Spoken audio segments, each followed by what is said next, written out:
voice explains that this fight won't matter, as another calamity is coming if the Warrior of Light doesn't come to their dimension and save them, which is kicking off Shadowbringers, the latest expansion.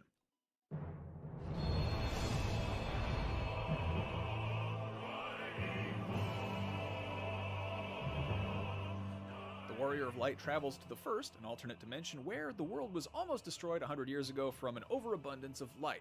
The Crystal Exarch, a powerful yet enigmatic mage who summoned you and the Scions to this dimension, explains that while the Flood was stopped by the Warriors of Darkness 100 years ago, the First is still on the verge of destruction. If the First is swallowed by the light, this will cause another calamity in the Scion's home dimension, so it must be stopped. The Crystal Exarch would prefer his own world not get destroyed too, so it's a win-win for everyone, really.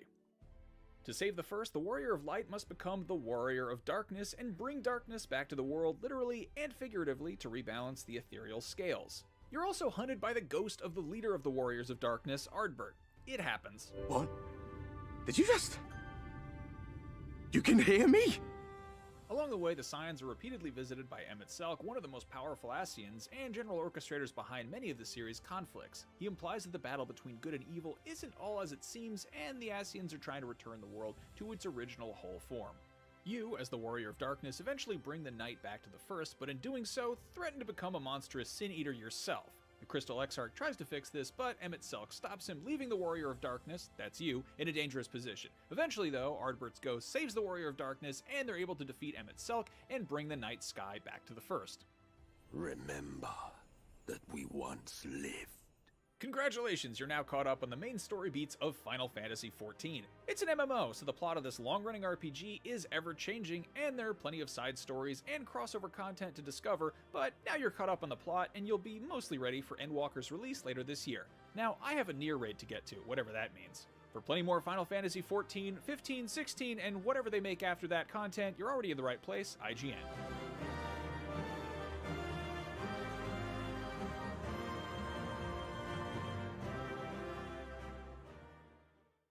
I'm seeing some really strange shit down here. The fuck? Now that I've had time to fully blast my way through Outriders, it's time for our final review. So first off, thanks for your patience. Now, People Can Fly's gritty, blood and guts take on the co-op looter-shooter RPG genre definitely delivers great action that's kicked up a notch by impressive sci-fi superpowers, some cool world design, and a pretty satisfying loot grind. At the same time, an occasionally clunky interface, some persistent bugs, and a messy story make it seem less like a big-budget science fiction epic and more like a guilty pleasure Sci-Fi Channel original series.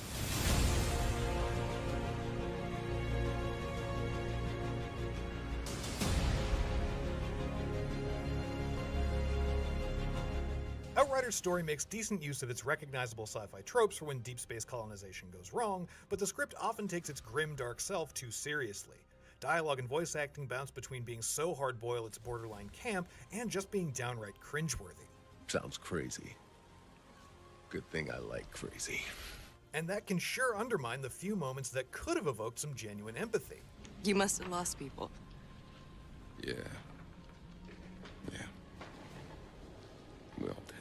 That said, the overarching story in unexpectedly hostile alien world is interesting enough to keep things moving, and there are some genuinely intriguing twists as it progresses, even if their payoffs are somewhat underwhelming. Outriders is at its best when you're blasting your way through hordes of bad guys with a couple of friends. Gunfights are frenzied affairs that leave battlefields literally coated with blood, and there's something morbidly hilarious about seeing a whole-ass ribcage rolling through a skirmish like a bony tumbleweed.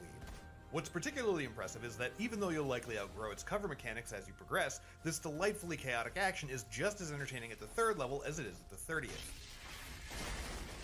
Sure, the combat scenarios become fairly repetitive, especially after you've played more than a few of Outriders' endgame challenge missions that follow its 30-odd-hour campaign, but the combination of sadistically gratifying superpowers and destructive weaponry makes sure that it's always good fun, and doubly so when you're with friends. I genuinely can't remember the last game that could make me cackle as hard as when my earthbending Devastator combos a gravity leap with the Trickster stasis bubble. Like, just look at that! Each of the 4 classes has strengths, weaknesses, and skill sets familiar to class-based action games. Though while there are a few skills and equipables that allow for some team healing and buffs, here they're all primarily focused on dealing damage. That uniform focus on damage output may be a turnoff for anyone who really loves to play a capital S support class, but the fact that any class can reduce the opposition to a sticky red paste allows everybody to safely go it alone if they want. Though I'll say again that it is far more enjoyable to gun down hordes of monsters and space bandits with friends. Human enemies you'll face are fairly limited, ranging from run-of-the-mill riflemen to Russian berserkers, but they provide enough tactical variety to demand some quick thinking and strategy. Of course, we're not alone. As you explore more of the planet's interesting and diverse wilderness, Outriders trots out some really cool monsters. From the variations on fodder-level mutants to the larger beasts that look like somehow even grosser and meaner takes on something out of Half-Life, the encounters designed around them are fun shakeups from the rain of bullets you find against human enemies. What's unfortunate is that despite the cool designs, the capital B boss battles are some of the least engaging fights Outriders has to offer. That 5-story tall street shark looks awesome, but the whole shoot the big thing outside the arena and avoid being smashed by its hand concept feels a little played out. Similarly, while some of the endgame missions do a fun job of tying up loose storylines, others just feel like harder reskins of earlier boss fights, and that's rather anticlimactic after you've spent an additional 10 or 15 post-credit hours grinding up your gear level to reach them.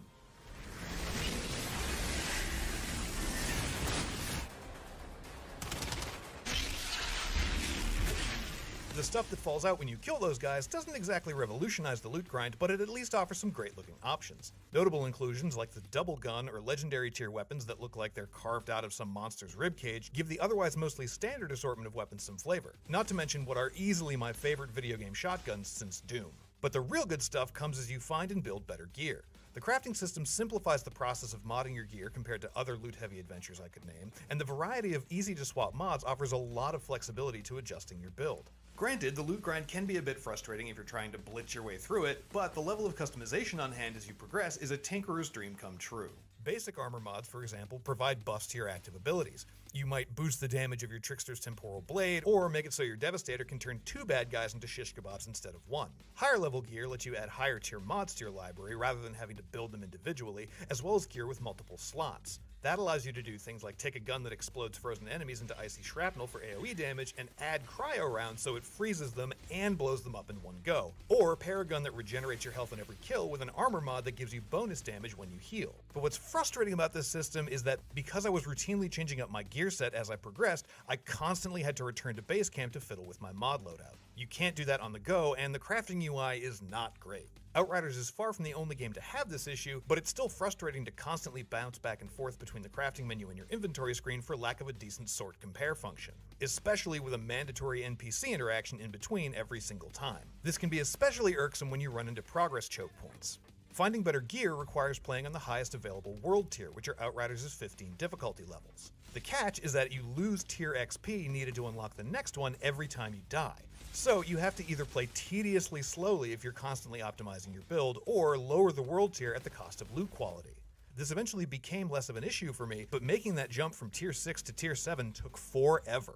It's also less frustrating once you reach Outriders' endgame since all the necessary merchants end up in one place, though it's replaced by having to constantly juggle resource and currency types by jumping between your inventory, then to a vendor, then to another vendor after that, and then back to your crafting station to upgrade your gear. And once you do reach the point in the endgame where semi-regular legendary drops occur, the cost to upgrade or improve your preferred gear is high enough to require its own grind for disposable loot. Thankfully, I found a build that let me punch well above my weight class to grab better drops, but not everyone's gonna be so lucky.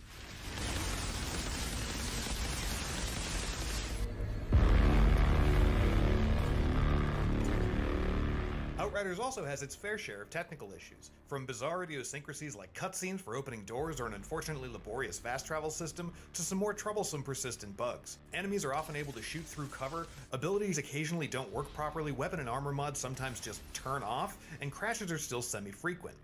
Now those can be annoying, but I am glad to see that the most egregious issues seem to be behind us. Servers are mostly stable, and the nasty bug that was wiping out people's inventories has, as of this review, apparently been patched out. If you see him, you gotta tell him I have nothing to do with this. Yeah, I'm not gonna do that. Outriders offers some genuinely great sci-fi action, alongside some really interesting world and creature design that I'd love to see more of. Its mostly satisfying take on RPG loot progression is well worth putting up with a lackluster story, a few clunky interfaces, and some lingering technical issues. Outriders is the good kind of grind, especially if you're into gooifying your enemies with a couple of friends. For more on Outriders, check out our cross-platform performance review or our Outriders guide for tips on crafting and what to do once you reach the endgame. For everything else, stick with IGN.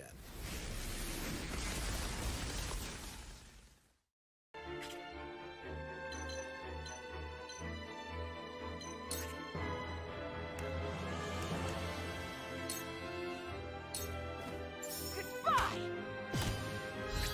Victory is When I ours! have we here?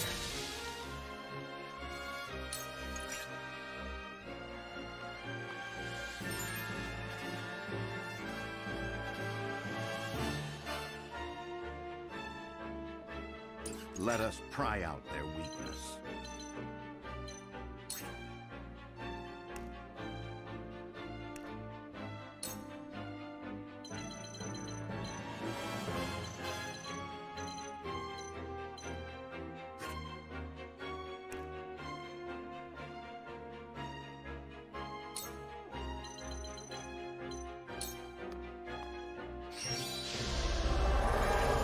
Splendid! Forward!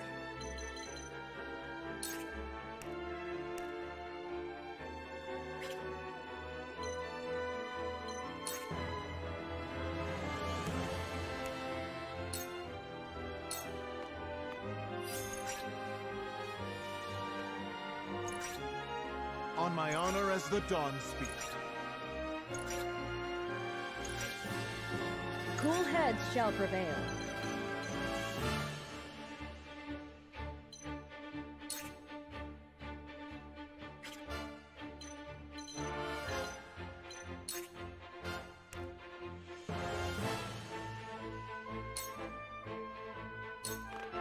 I've been waiting for this!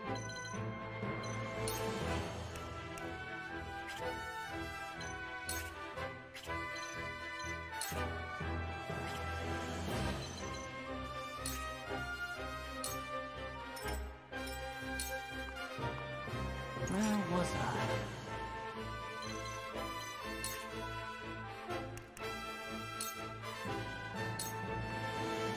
Allow me.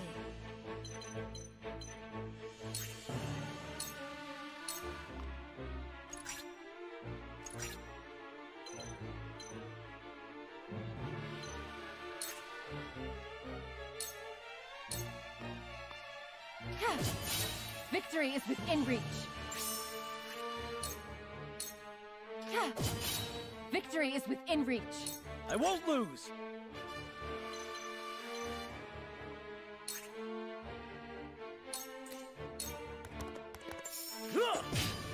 Yes! Yes! Time to take flight.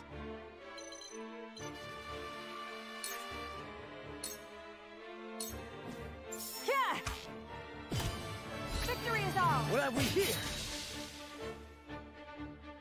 There is no mercy on the battlefield.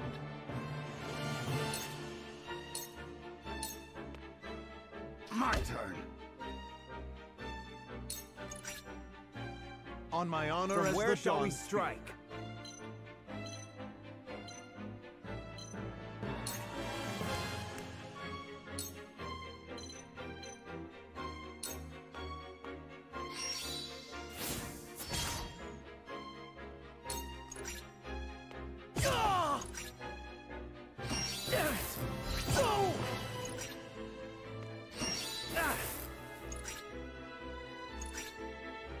I shall do what I can.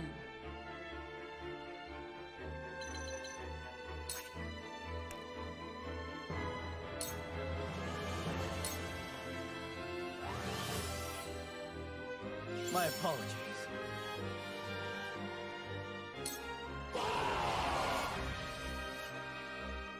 It's the prince! Seize him!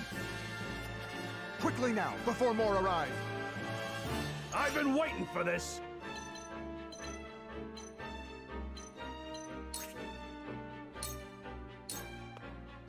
Away! Your orders?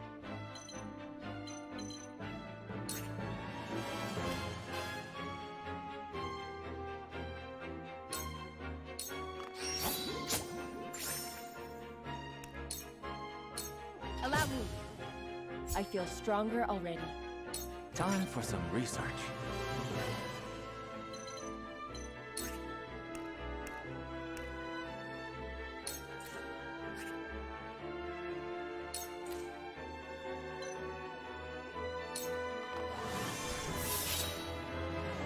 For victory!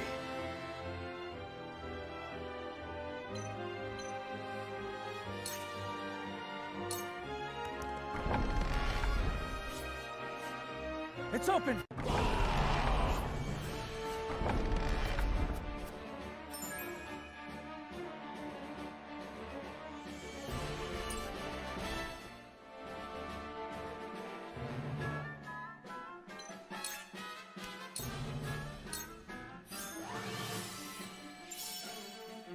Come at me! Come on! There is no mercy on the battlefield. You have nothing. Another!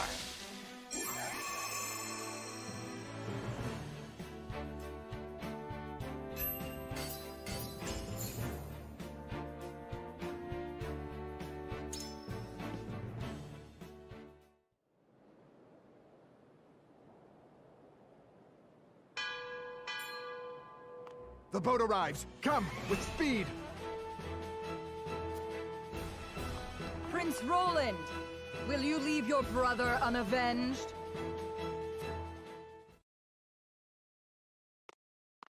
You! Go! Leave this place. The Archduke will be content with your father's head. Never. Frost will answer for its crimes today. Your Highness!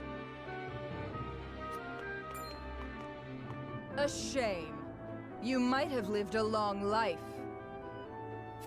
So long as I stand, you'll do him no harm. Sir Maxwell!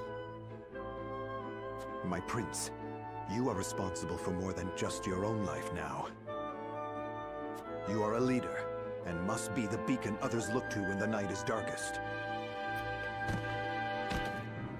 My friends of House Wolfort, I leave Prince Roland in your care.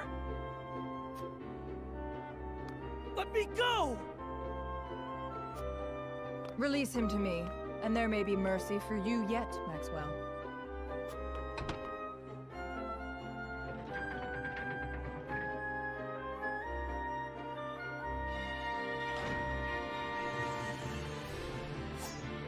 Tis you who... Just wing copy. We are back. It's time for best of show picks. We're just getting warmed up. There's a lot to talk about. Let's see. Who do I want to roll the dice and go to? Who wins? Miranda, your best of show pick. Was it the one more thing? Was it something at the top? Because there was plenty of things to choose from here. Your best of show. Yes, very difficult to decide, but I had to go with the one that was a surprise. So it's Redfall. Guys, I love Arcane. They have not let me down between Prey and Dishonored, and then seeing them come out with Redfall, and there was a lot of commentary around like, well, we're not actually seeing gameplay, we don't really know what this is, and it's like, guys, have you played an Arcane game? Do you know the quality of their games? It's like, I'm sorry, it's like, to some people on the panel were like, well, this looks kind of like Destiny, or this looks kind of like a looter shooter. I'm like, no. It's an open world co-op first-person shooter. Yeah. So that does not mean it's going to be always online. It doesn't mean it's going to be a big thing. But you can play solo. You can play multiplayer. This is, again, an Arcane game. So that's just not in line with how they play. So seeing them essentially just like throwing out these incredible abilities and, of course, doing like some very cool gunplay. Oof. And vampires. Everybody loves vampires. The biggest part, vampires. I think Arcane just does such a fantastic job of like nailing the gothic feel of things without making it feel cheesy. Because I feel like a lot of times that I've seen vampires in video games, it's like Dracula or like that's a really hot vampire doing vampire things. But this one's like, okay, let's make them scary, but also really intimidating and cool. And they just nailed it across the board for me on this trailer. I also love, of course, like the diversity of characters. I felt very like included. I was just like, yes, I'd love to see that. But Arcane's always been great about that. So if you actually look at the Bethesda Softworks trailer for this, they do have a little bit more information. So the idea is that they are in Redfall, Massachusetts. It's called Redfall. And is under siege of a legion of vampires who blocked out the sun and cut the island off from the outside world. So you're trapped with a handful of survivors against diabolical enemies threatening to bleed the town dry. So you get to choose a hero from a diverse roster. You can group with others and essentially just go slay vampires. I loved the tone of this as well. Like they're very nonchalant. It's like, oh, we gotta record this with our camera. I know sometimes people have issues with how tech or media are used in games, but this just felt very on point of like, no, but it's important. They need to know what's happening. So I love just how genuine it all felt. And I am just looking forward to this so much. And it's soon, kind of. Summer Summer 2022, 1 year to go. Yeah. Yeah, Not good that stuff. bad. All right, Cam, how about you? Best of show, what was your standout here? It's Halo. It's got to be Halo. It just met all my expectations and more. It delivered on every facet that it needed to sell itself on. I can't I'm at this point now where I'm expecting this game to come out and I'm like, this game can't be bad. This game's gonna come out and it can't be bad. It's gonna be good. It just blew my mind. Multiplayer's coming out launch, which a lot of people were worried that like it was just gonna be campaign first and then multiplayer was coming later. It's everything just blew my mind. I just can't. I don't have the words. It just looked so good. You're on the air. You got to have some words, my friend. Yeah, I know. It's just so good. Like the story is super interesting. Added a lot more depth to Chief's character and what he's doing in the story from what we saw last year when they first revealed the gameplay. The multiplayer just looks out of this world. It's going to be possibly the biggest multiplayer game once it comes out with the new mechanics that they put in, with the chain grab thingy that they used to. You just use to hijack the free hook price shot tag. Yeah. Again, like the deflector shield, all the variety of new gear that you can use that I'm expecting you're also going to be able to use in the campaign as well. It's just mind-blowing. Can't wait. Yeah, and I think it can't be understated. The fact that this is free means you don't have to buy the game, you don't have to buy the campaign. Anybody with an Xbox One, with an Xbox Series, or with a PC can jump in on this. This could be this could have a huge community for years to come. It's yeah, I'm so happy to see this. Now, I'll go next here because for me, I was not expecting Forza Horizon 5, and I am such a big fan of Forza Horizon because, we got the reveal of the Forza Motorsport Next Gen reboot last year at the showcase. So I thought for sure Horizon would be after that. That's sort of been the cadence as time has gone on. But here we are, that Horizon 5 is not only announced after Motorsport, but it's going to release before it. So that's really fascinating to me. Now, this is cross-gen, and Motorsport won't be. So they're clearly, they're just digging in to move forward on go full next-gen. But man, all the cool stuff, the Mexico setting looks great. The lush jungles, the deserts, the active volcano, the dust storms. I mean, Playground has never missed. That's the bottom line. And they somehow have topped themselves. I thought 3 they weren't going to top, but 4 was still better. 5, oh my goodness. And all the like creator stuff, like with the bowling game, this Horizon 5 might be endless. Like, this looks so good. This is my game of the show pick. I mean, nothing against Halo, nothing against Redfall, but I love Horizon so much, and I was just not expecting to see it. So the fact that we saw it, it looks amazing, and it's out this year. That is just made me so happy. So with that, let me throw to Destin. Destin, we've claimed 3 games here, but there's plenty more to choose from. What do you got? Yeah, they had an excellent show, Ryan. Lots of killer games, and everything everybody has said really blew me away. But one game came out and made a statement right at the beginning, and that was Starfield. 11/11/2022, and guess what? It is Xbox exclusive, as is the game Miranda selected also. That was them setting the tone for the entire conference about console exclusives, things coming to Game Pass. They're saying, hey, look, we have a lot coming, and we are setting you up to have a great gaming season through 2021 and into 2022. Now, I would love to see more. I see the cheese sandwich is already getting a lot of hype online. People are really, really excited about that sandwich. And yeah, the fact that they said that this is basically them showing off the tech that they're able to work with this engine, right? And that is great. I like the release date. I'm glad it's going to hit. Like, we know what we're going to play next season. We know what we're going to be playing this season. We're going to be playing Forts and Halo, and we already have a major flag in the ground with Starfield, and I can't wait to see more about what this game is going to be. I'm stoked. I think it deserves a lot more praise than maybe it's getting online. We've been doing this live show, so I don't know. Yeah, I want to give a quick honorable mention. I'm going to cheat because it's my show, and I'm going to give an honorable mention to a game that just sort of snuck in the middle of the show, Somerville.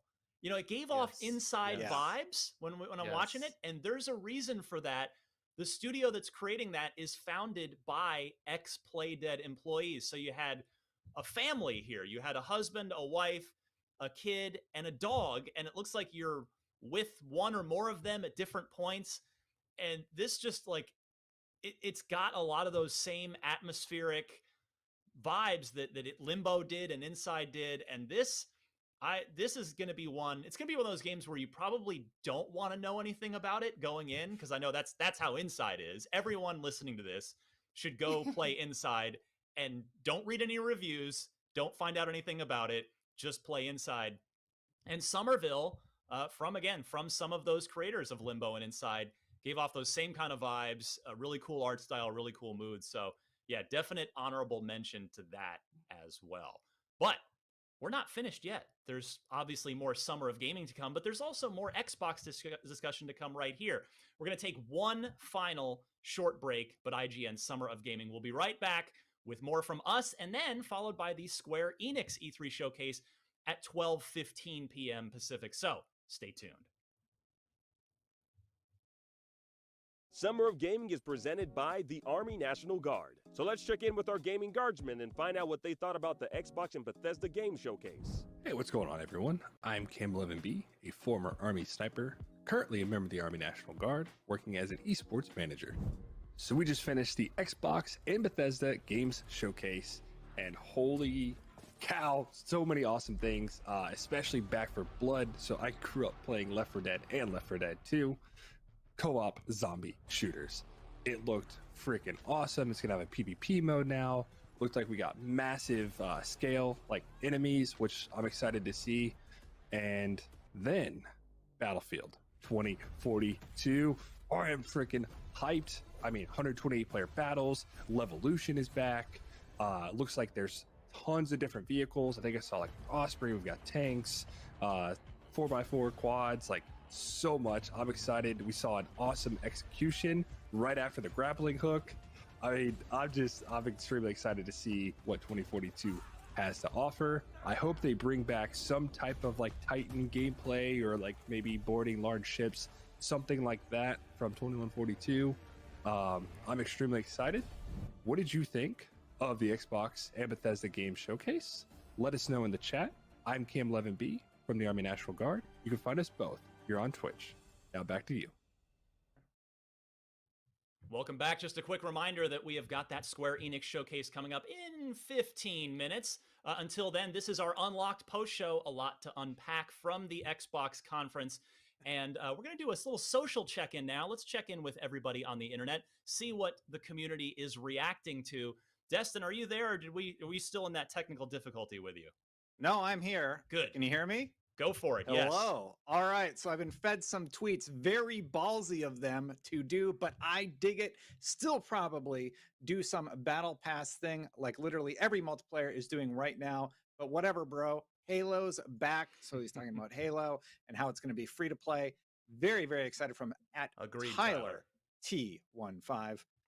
Who else we got here? We got Smitty, Dante, longtime SOT fan. It's been amazing the last year or so. Had so many sick adventures.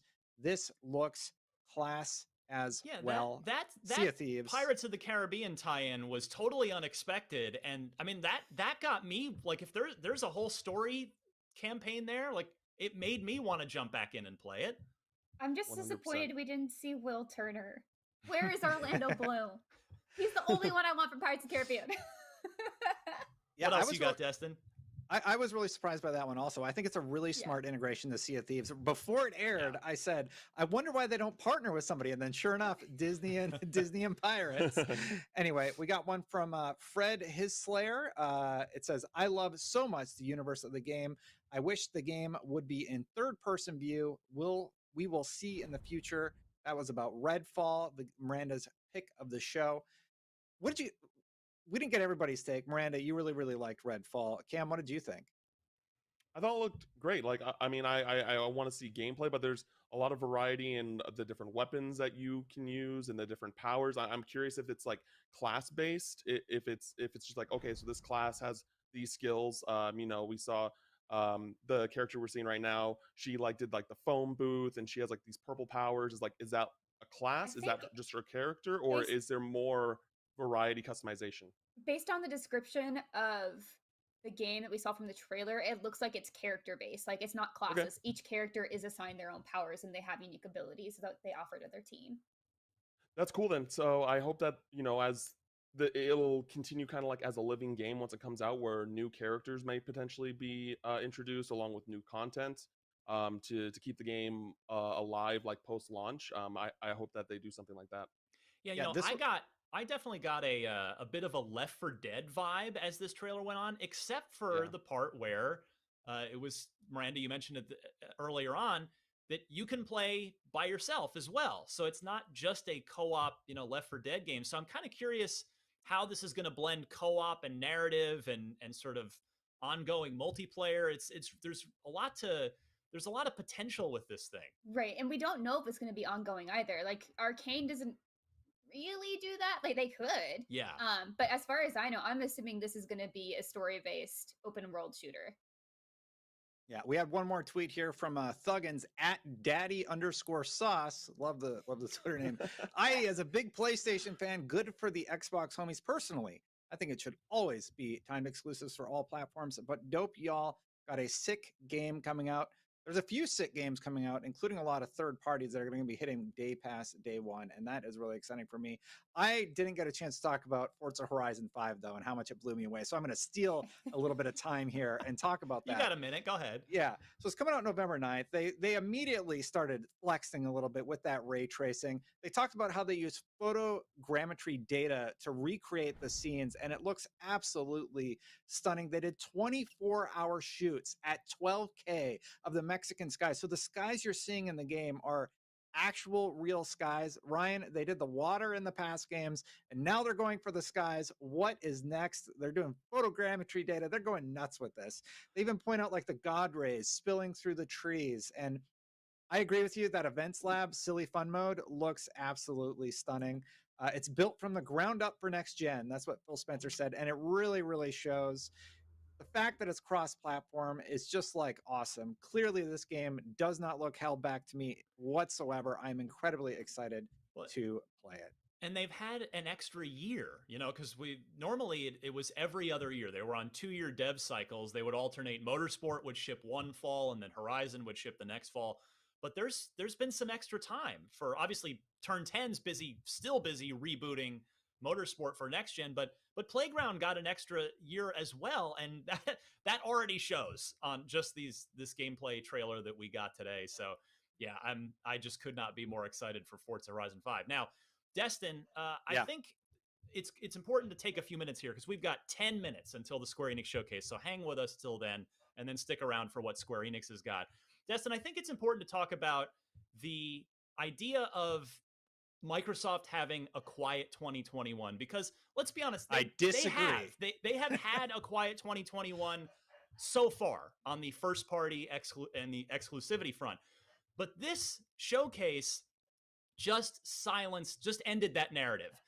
You have compiled a list of all the major and exclusive games that are out from in the second half of this year, from now until the fall. The floor is yours. Go through this because this is now a really impressive list. Yeah, so basically at the end of the show, they were sure to show a screen of everything that they have coming to Game Pass through 2021. So again, emphasizing the value of Game Pass. So June 13th, right around the corner, Yakuza Like a Dragon, a game that recently came out, is now going to be added to Game Pass. On the 22nd, we got Dark Alliance. And then July, The Ascent, Ryan, a game that you have been just talking about constantly. As well. Yep. Yeah, exclusive. On August 13th, we now have Hades coming to the platform. 12 Minutes on August 19th. In September, we have Origami 2. September 23rd, Sable, that sort of really unique art style that I'm really, really excited about. We have you passed Psychonauts in August. Psychonauts too. Destin, back up. August 25th. Oh, wait, no, they have it like arranged in a weird way. So yes, Psychonauts 2, August 25th. And I also forgot Flight Simulator, something people have been begging us to talk about, is hitting console on the 27th. And that was all 4K captured in engine. It looks stunning, and it has that Maverick tie-in. Yes, the right? Top Gun thing, another smart tie-in. And what's an interesting footnote on Flight Sim too, I think is worth pointing out. You know, there was this big deal made last year about PlayStation. We believe in generations, and everything's just going to go to PS5. And they've done a lot of cross-gen stuff. And Microsoft was honest and said, we're going to support both old gen and new gen for a while. And they caught a lot of crap for it.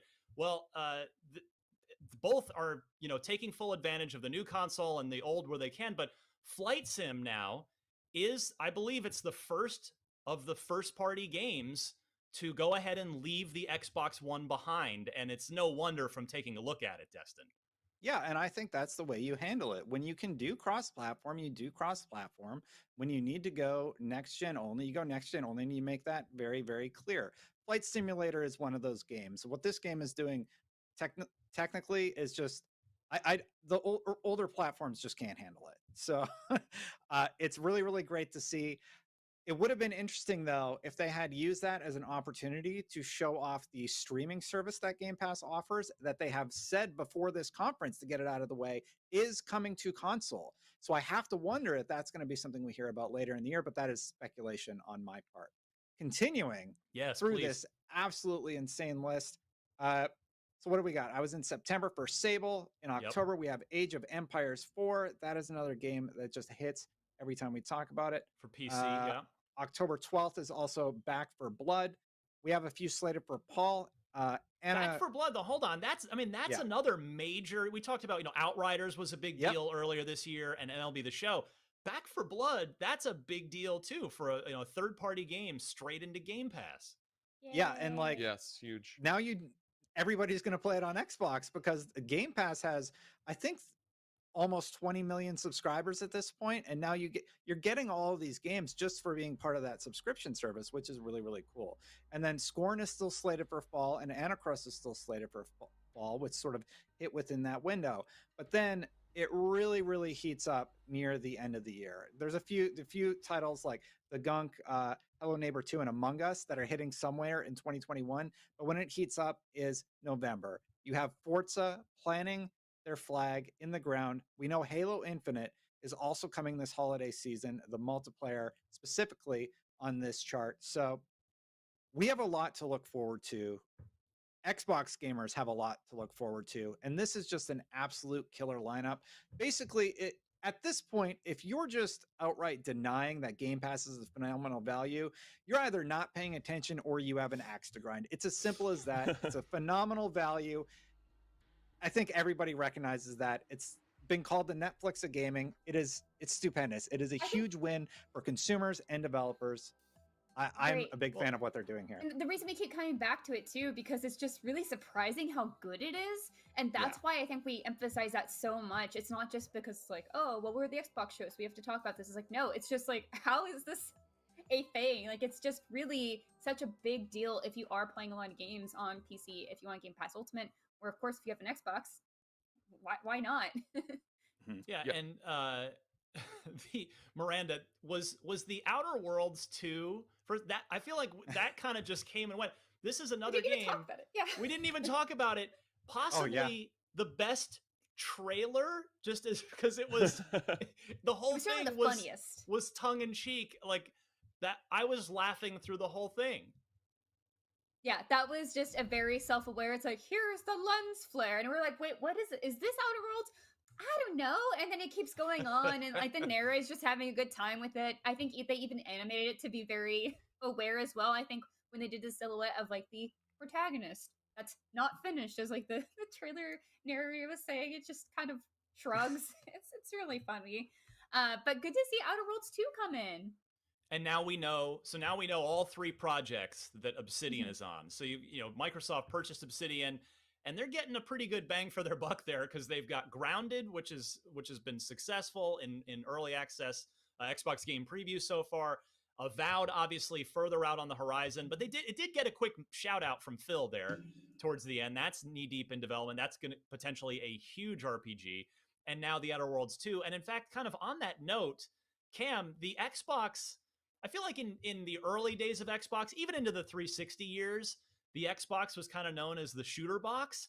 And that's great. There were a lot of great shooters, but now I feel like the Xbox is the home of Western RPGs. Absolutely. I mean, we got all these new RPG IPs like Starfield now, and the Outer Worlds 2. Avowed, the Outer Worlds is going to be exclusive now. Avowed, and we're getting, and then we're getting returns of old IP that were RPGs back on the 360 and the original Xbox, like Fable. There's so much to love. I can't wait to play all these games. Like, all these games have the variety and depth that I'm looking for in an RPG, and there's nothing to be concerned about. I'm incredibly excited. All these developers are very talented, and I can't wait to see the end product. I know you're a huge JRPG fan. There were a couple of cool JRPGs in the mix too. Not that the Western games get all the attention. Yeah, there was. There was this title. I don't want to butcher the name, but it was like a Uridan Chronicle. Yeah. So I know about the game. I just don't know how to pronounce the title. But that's from developers of Suikoden. Traditional, like, iconic JRPGs back from the PlayStation and PlayStation 2. And the art style gave a lot of like Octopath Traveler vibes, which is now also on Game Pass. And it's going to be a while till we get that game. That game was kickstarted, I want to say, either like really early this year or late last year. So, there's 2 games coming, one in 2022, one in 2023, but we know that they're coming to Game Pass day one, and that's awesome for JRPG fans like myself. Destin, another big game we haven't even said a word about yet. It was in the middle of the conference. Battlefield 2042. We got gameplay reveal there. You had a very astute observation that I did not catch on to about that gameplay trailer. Yeah, so the original trailer was all CG, and they were showing off the different maps and stuff that we're going to be able to play on. And then they recreated some of the moments that we saw in that trailer in engine, and I thought that was really nice. Now, it's pre-alpha gameplay, so it's just cool to see that they're like, hey, this is pre-alpha, this is early, 128 players on next gen, and I believe it's 64 on previous gen. But it's cool to see that they were able to showcase moments from a CG trailer in engine for this demo, and I appreciated that. All right, guys, final thoughts now. We have 3 minutes, maybe just a tad left. Final thoughts on this conference. We gave our best to show individual game picks. We talked about a lot of games, although there were so many we didn't have time to cover all of them. We talked about the glory of Game Pass, but just this conference overall. Miranda, how about compared to years past, historically, like, how was this conference for you? So, you know how we talk a lot about how conferences have like kind of a mid-lull? This did not have that. This had like some things like, oh, well, we're getting ESO updates, like Sea of Thieves updates, and like maybe if you don't care about those games as a service, that's something that's a little bit slower. However, even those still had really neat updates. Like the editing was good, the conversations around them were good, and they're always like put with other very exciting things. I think Microsoft really nailed it with the pacing of this show, and they did such a fantastic job of like opening the show, like opening with Starfield. Great idea, because a lot of people thought, well, it's probably gonna be at the end, right? It's gonna be the one more thing. No. They had another one more thing. And also, I love that they had Halo later on, because I think, at least for me as a huge Halo fan, left that like anticipation waiting. It's like, oh, well, when's Halo? I thought they were going to open with Halo possibly, but no. I just really liked how this was paced, and it just had me excited at a lot of different moments. And I think that's what you could always want from a conference like this. Yeah, you make a great point about pacing. There were very few human beings on the screen presenting things, which, like in years past, I know I've kind of been a little annoyed by the obviously teleprompter scripted roundtable conversations where people aren't really talking to each other. They're just looking over their shoulder to read the teleprompter. And there really wasn't any of that. It was just game. And I agree, the pacing was great. Cam, how did you feel about this conference overall? Yeah, making it really quick and short, I think that it was great. I think it's their best showing in a very long time. I think it did everything that they needed to do to get fans of Xbox excited. And the only thing that I wish that we saw was Everwild. I think that game, we've been waiting on that game for a while. I really expected gameplay during the show, but we didn't. Oh well, we'll see it soon. Destin, you have literally 10 seconds. Twitter-worthy final thought. This was awesome. Xbox did great. I cannot wait to see what else they bring, because there's a lot that they didn't show still coming. Yeah, Perfect Dark. We mentioned Everwild. Hellblade 2. We didn't see it, but so that means there's more to look forward to moving forward. So that's about all the time we have before Unlocked gets locked again, but there's still tons more coming up today and beyond. But right now, Summer of Gaming rolls on with the Square Enix Showcase. Let's go.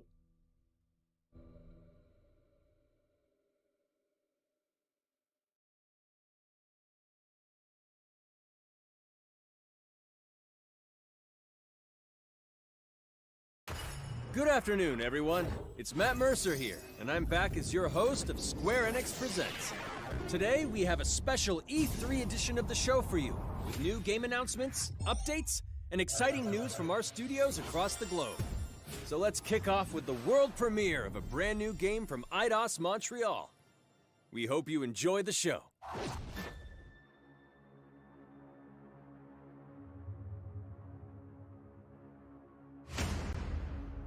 I am so proud of you. Do you know what a birthright is, Peter?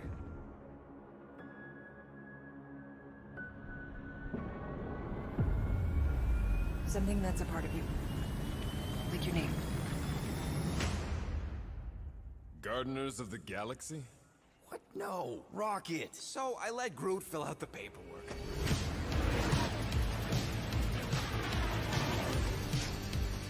So we got fined. We appear to be 6,963 units short. I know, we clearly need a plan. If you see anything with claws the size of rats, let me know. We got this.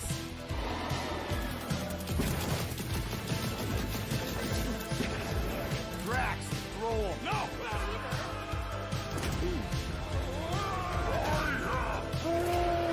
You want monster? I'll show you monster! No! We disrobe! Keep your pants on. Although it could be used as a distraction. Smash him up, Drax! Meet your maker! We're all professionals here, right? Maybe we can work something out. Here! You had one job, Quill. I did exactly what? Gamora, no killing teammates! That's who! It's literally in your contract! I made no such commitment. In less than 3 cycles, all would be lost. The galaxy cannot be saved, Peter Quill. We can do this together!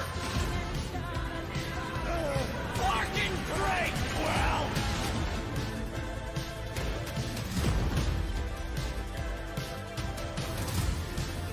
One more, right?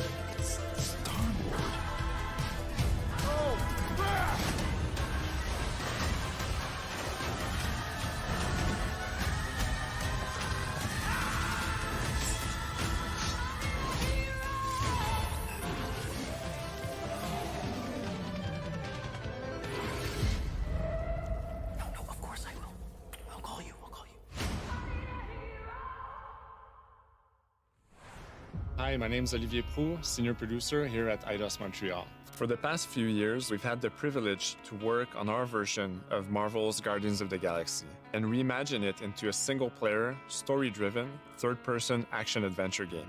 It's our own fresh take on the Guardians, and something that's really unique to our game is that you get to be Peter Quill. As Star-Lord, you're constantly in the middle of the action as you try to lead this band of misfits. But today, I'm really excited to have all of you join us on this journey, and you'll hear more about the game from our team behind this project. Right, let's do this! I've always loved Marvel's cosmic characters.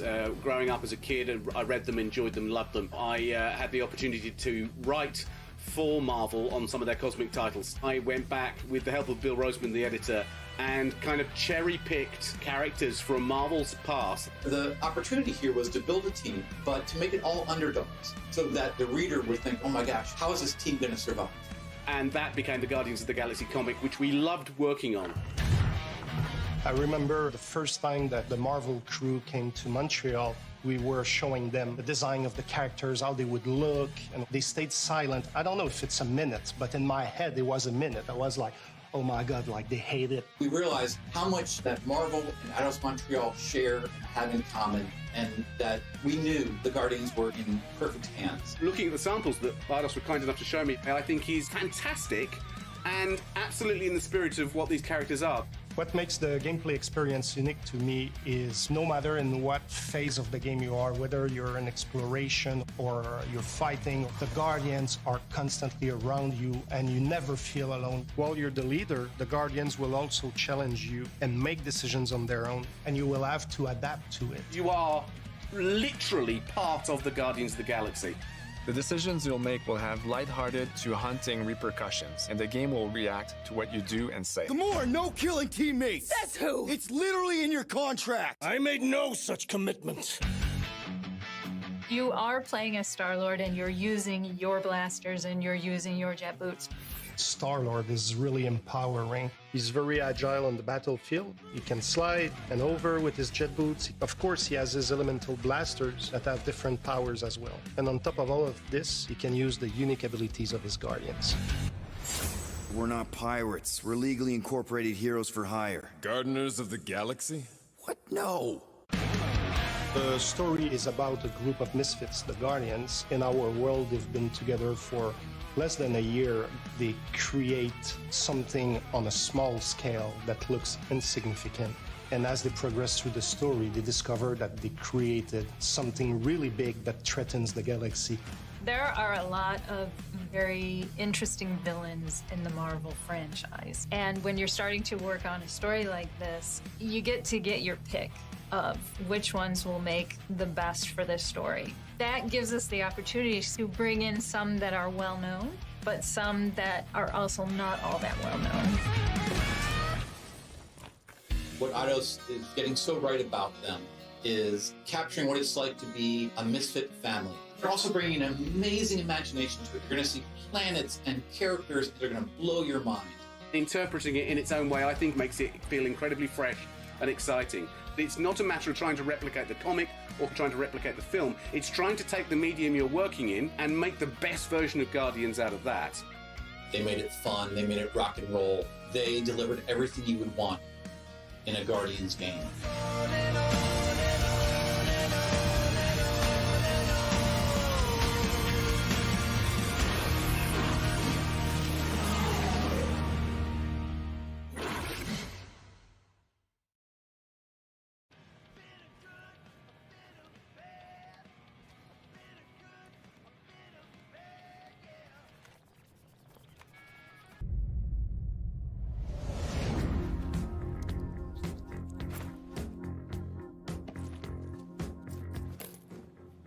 $37 units?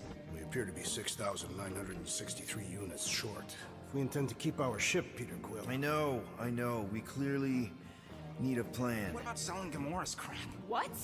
Oh, come on. You've been hoarding them stupid knickknacks ever since you first joined us. I mean, don't tell me they ain't worth nothing. Quarantine zone was always holding out on My us, Quill. figurines are not knickknacks. Huh, team's in trouble. Then you can't be bothered to make no sacrifice. I will sacrifice your head. And take us to the majestic mountains of Kakaranda. Guys! I think we should hear out Groot for once.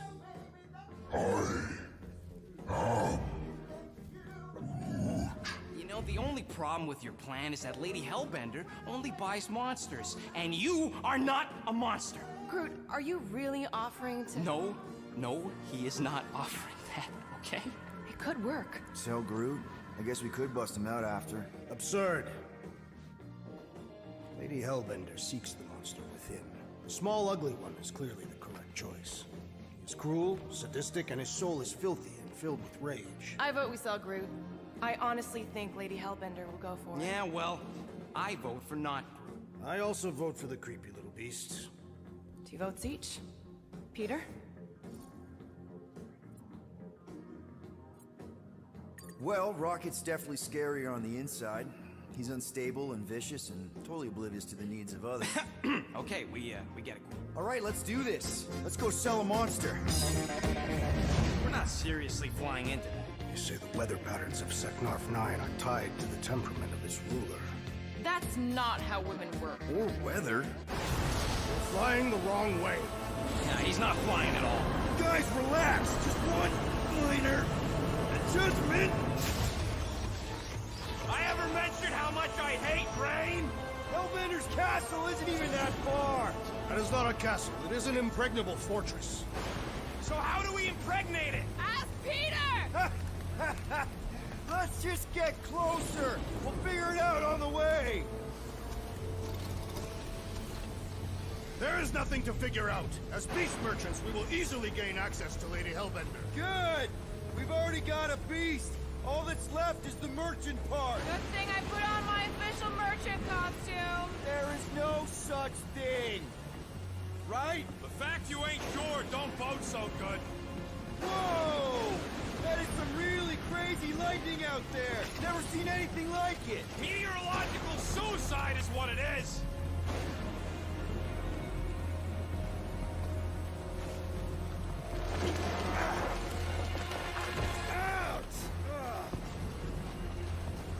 Hey, is my jacket all right? At least you got a jacket. Some of us are soaking here. Less whining, more walking! Hey, Stormlord! We ain't seriously walking through this. It'll take forever in this storm. Stop complaining. The hardship will strengthen your spirit. I face more than enough hardship. Thank you very much. You are welcome, Feeble One. We got this. Just don't fall and we'll be fine. Oh, whoa! Whoa! Whoa, whoa, whoa, whoa! No!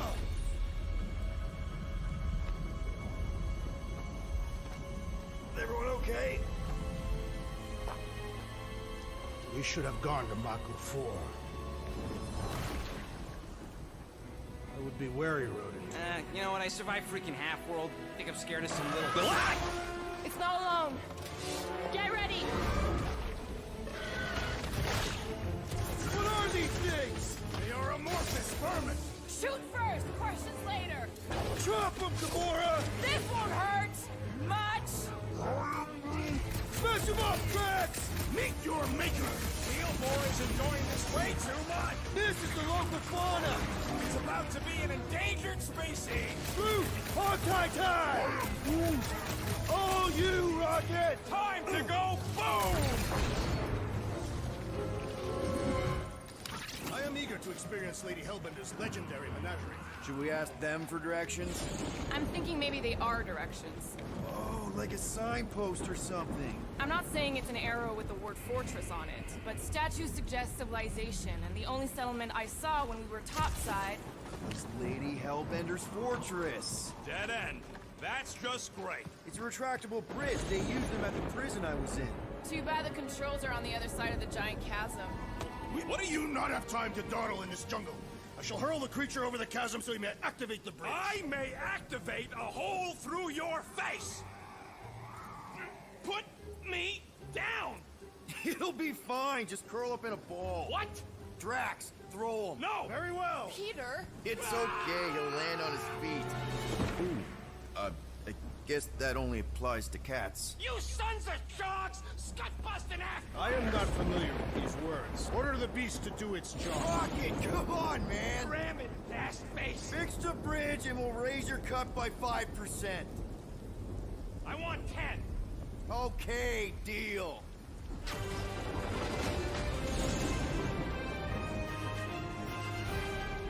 Thanks for the bridge, Rocket. If you even think of pulling that scud again... Hear that? Guys. I got it.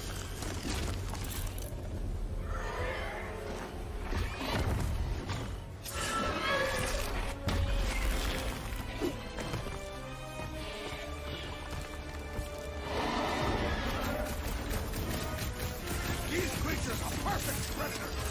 Stop cheering for the murder monster! Somebody's having fun! You are my friend! Keep it together, Drax! Bad dog! Bad dog! We've got the numbers! Not if you count all that teeth we got. That dog was a huge predator! Avoid the mouth, dodge the tail, fight not trying to kill us! Guys, huddle up! Already missing the jiggle jelly! They keep moving around!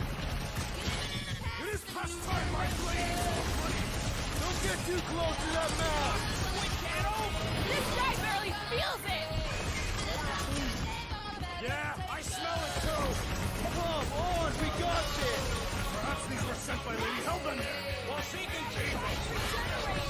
How come monsters are never friendly?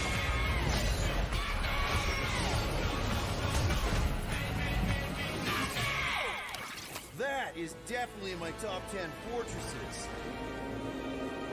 Peter? Aren't you forgetting something? Oh, right. The cage. The point of even getting the Flarkin thing was looking like we mean business. All right, Rocket. Time to put on your monster face. I only got one face, Quill. Are you sure about this, Peter? Look at him! You better have one hell of a sales pitch.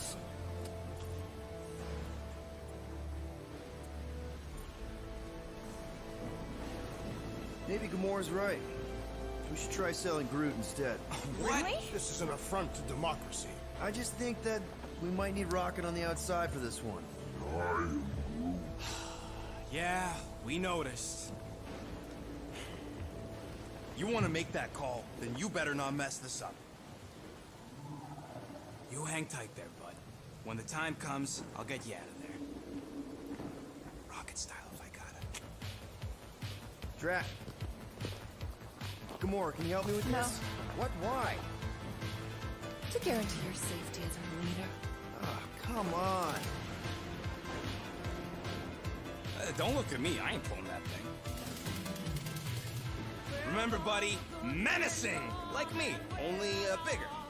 I am Groot. Not bad, not bad.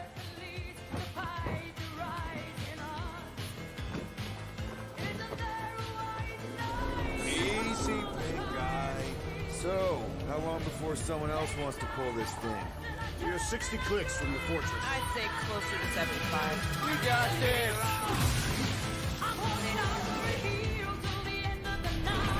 Rocky, what are you doing?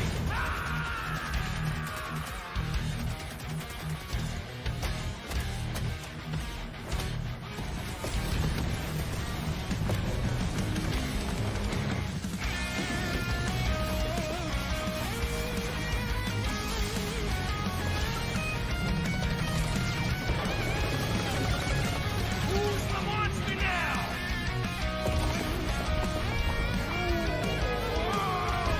Rocket, let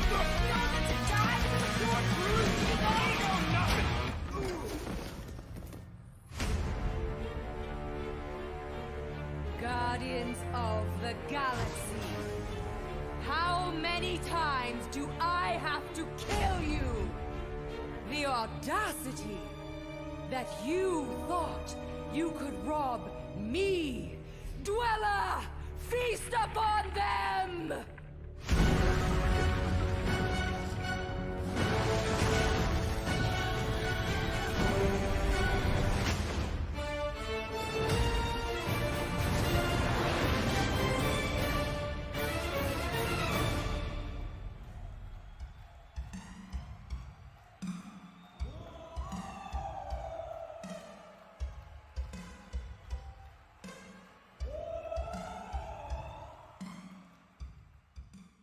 Now we're going to revisit two iconic brands that are being remastered for modern platforms.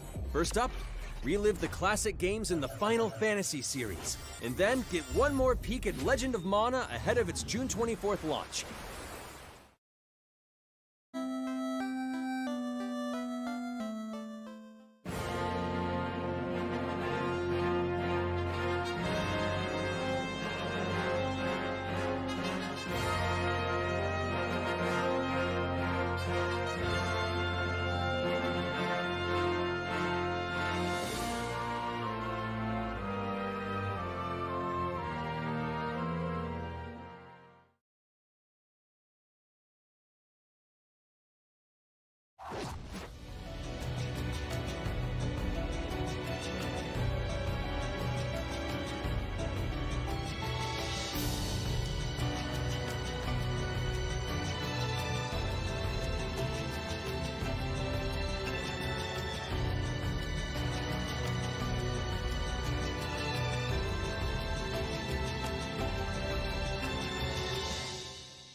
Up next, Earth's mightiest heroes continue their fight to defend the world in Marvel's Avengers. The team at Crystal Dynamics is excited to share the latest updates with you, including new mission types and a growing roster of heroes.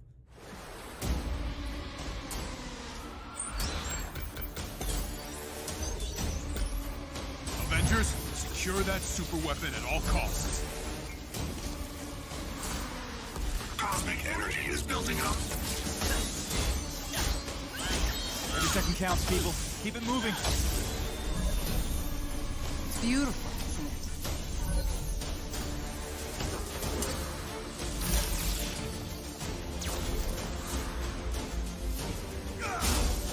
You're out of your depth, Avengers. Shutting you down, Monica.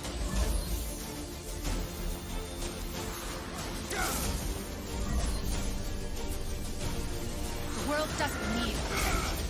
AIM will save this world. I will save it.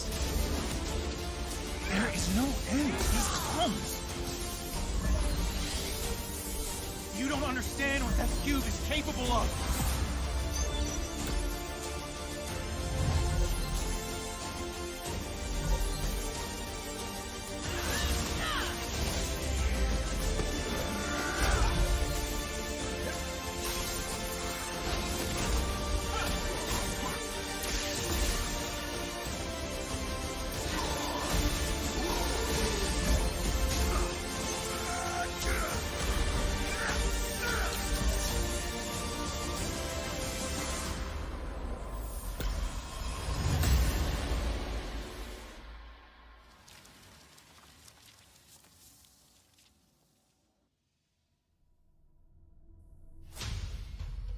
I applaud your efforts to connect with your roots, but as a man who has seen 3 Black Panthers fall, I must warn you of a few things.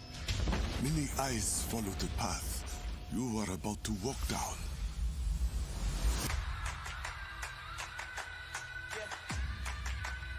They say I walk like a king, talk like a king. You can act around now, say the same. You just wanted to show off your suit. The fame. They all want the name, but they ain't got what's running through these veins. Make way for the king. It is Claw.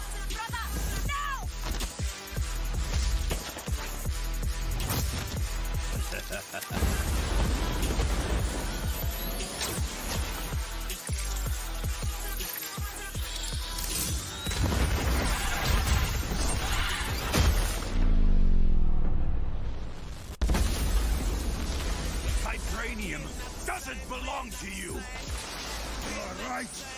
Vibranium does not belong to me. It belongs to Wakanda.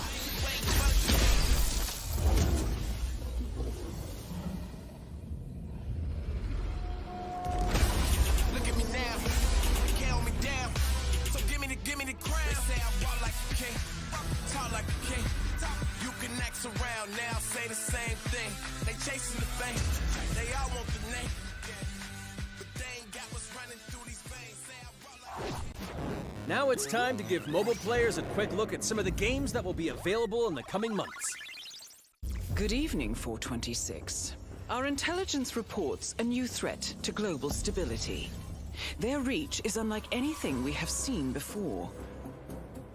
Following Agent 47's disappearance, you were selected because of your remarkable skills. Execution must be perfect. We will strike from the shadows, and they will never know what hit them.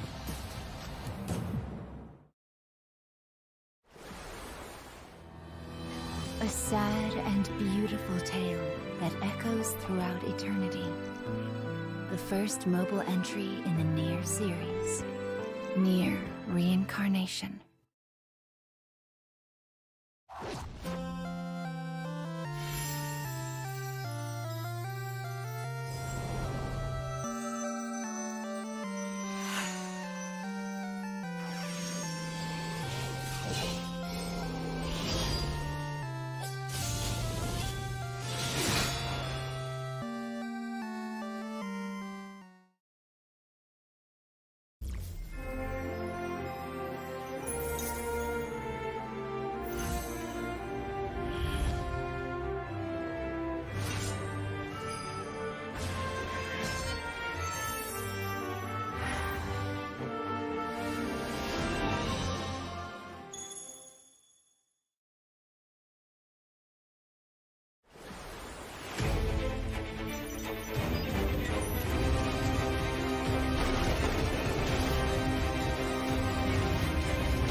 Today, the team at Platinum Games is giving you an exclusive look at the epic world of Babylon's Fall, featuring fluid combat, powerful weapons, and a unique art style.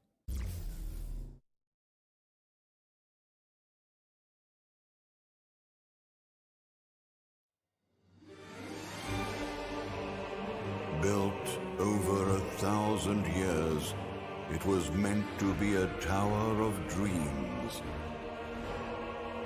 But for 1,000 more, it was seen as a tower of ruin.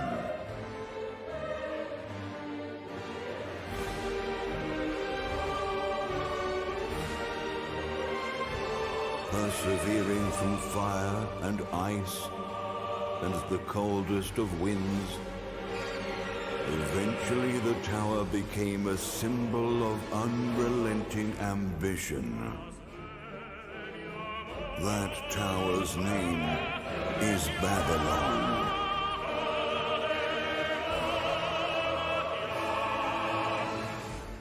Does the savior of Neo-Babylon stand among us? Let's find out without further ado!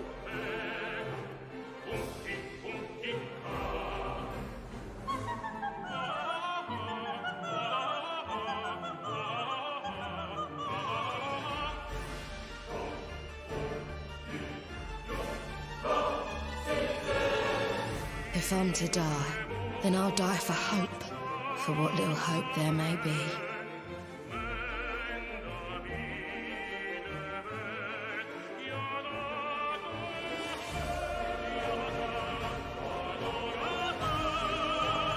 Seen through the veil at last, have you?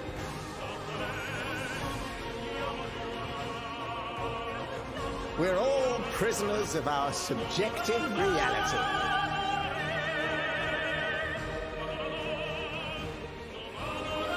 Believe only what you see, and you're like to end up seeing only what you believe.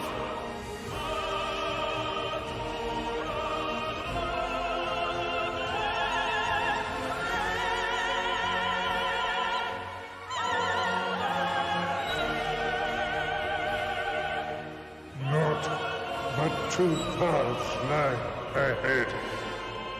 Ascend to the heaven above the tower, or fall like this one now before you. Now begins its tale of both hope and despair.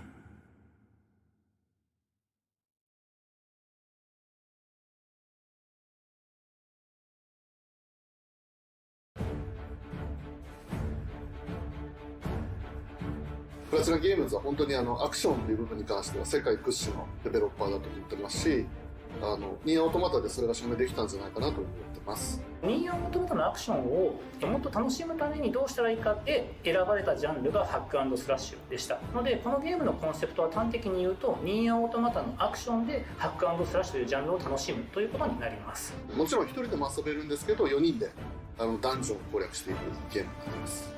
コンセプトについては、プレイヤーが途切れない目標に向かって、アクション、追い求め続けることができると。プレイヤーは、ストーリーを追いながらダンジョンをクリアして上層を目指していくと。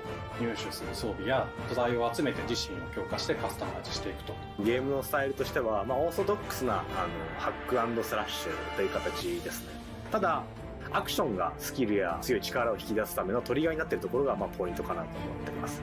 プレイヤーの背中についているギデオンコピーというのがかなりキーアイテムとなっています。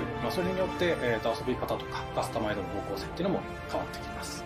ハイファンタジー感というか、その上品さというところはすごい意識してくれっていうふうに言われましたね。カートゥーンチックにやらないようにというか、リアルに本当に存在している人たちがいるかのような感じは意識しました。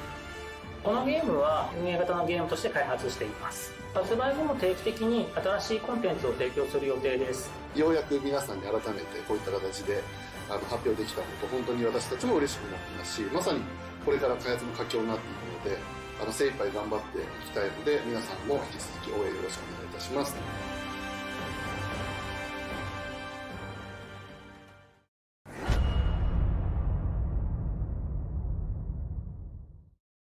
Now let's check out the next major entry in the popular Life is Strange series, True Colors. The team at Deck 9 is ready to give you a deeper look at Alex Chen's psychic power of empathy. But first, here's a look at the Life is Strange Remastered Collection. Feels so weird to be back. After 5 years, you're still Max Caulfield. What do you remember about us as kids? I think about us as little pirates, running and jumping through Arcadia Bay. We are awesome!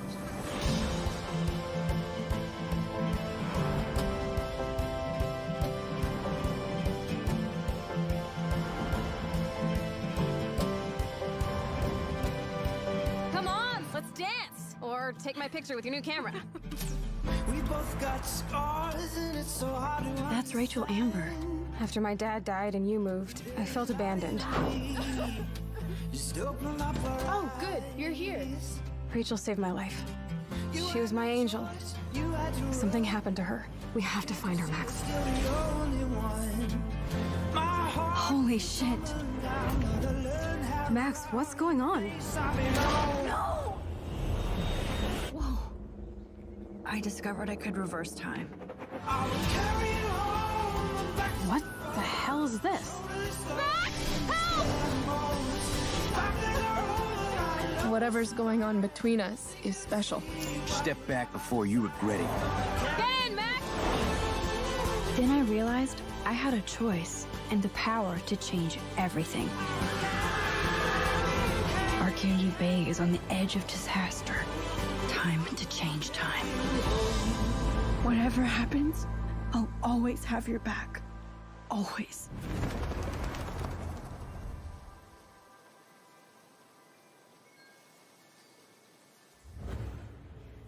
Hi, I'm Maya, also known as MXM Toon. I'm a musician and the singing voice of Alex Chen in the upcoming Life is Strange True Colors. I hope you enjoyed that first look at official gameplay from the remastered collection. As a longtime fan, I know I did. You can see the love and care that Deck 9 have put into remastering both Life is Strange and Before the Storm. This collection features improved character animation, lip sync, and visuals, breathing new life into these two beloved games. Back in March, we also revealed the next major game in the series, Life is Strange True Colors, a small-town supernatural mystery. Alex Chen must uncover the truth behind her brother's death, using her psychic power of empathy to unravel the shocking secrets of Haven Springs. Today, we have a first look at Alex's unique power in action. Here's game director Zach Garris for more. Alex's psychic power of empathy is integral to the story of Life is Strange True Colors. It impacts every relationship she builds and every decision she makes. Never thought I'd have a freaky empath friend. For years, Alex has been unable to shut out the strong feelings of others, the fear, sadness, and anger of those around her, leading her to believe her power is a curse. In the wake of Gabe's death, Alex realizes the only way she can find the truth is to embrace her power. I can't believe this is happening. And the only way to understand is to feel what he's feeling. From the very start, you can use Alex's power to focus on brightly colored auras to gain an insight into people's emotions. Gabe was too young. Just too young. These valuable insights deepen Alex's relationships with the folk of Haven Springs, as well as sparking new dialogue options and events, as here from a scene very early on in the game. You're gonna lose her. You're gonna lose her, and it's all your fault. Alex has uncovered a secret that Mac wants to keep hidden from his long-term girlfriend, and now he is terrified that Alex will reveal it before he can talk to Riley. She is the best thing that's ever happened to me. So please, help me out. Mac's telling you a whole lot of bullshit. Listen. Thanks for telling me the truth, Alex. But are we still together? Are you serious? I need to get back to work. Sure, Alex, we'll get out of your way. When Alex encounters a particularly strong aura, she can reach out to actively connect with that person's emotions. This generates a nova, a supernatural flare that transforms the world around Alex into a reflection of that person's psyche. In this altered, emotionally charged state, Alex can experience fragments of thoughts and memories to get to the root of their issue. But not every emotional crisis can be easily dealt with. Some carry a dangerous, even life-threatening amount of power. He's dead! I wish I were too. No decision is easy, and the consequences will be felt across the game. This anger could kill her. What if I could just take it away? Using Alex's power is the only way you can uncover the truth behind her brother's death. What would that do to her? What would it do to me? And even if I can, should I? How far will you go in pursuit of that truth? The choice is yours. Alex's powers look so awesome. I have no idea how I'll make some of these choices, but I can't wait to play it with you all when it comes out on September 10th. Don't forget, you can pre-order Life is Strange True Colors now. And if you choose the Ultimate Edition, you'll also receive the Life is Strange Remastered Collection. And that's it for today. Make sure to follow the Life is Strange social channels for more.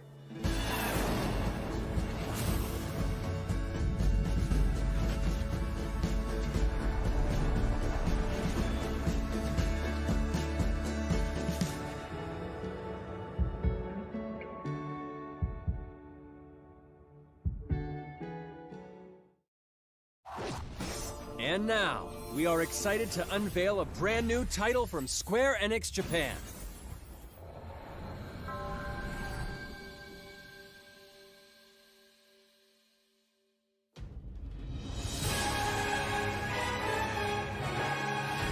I'm here to kill Chaos.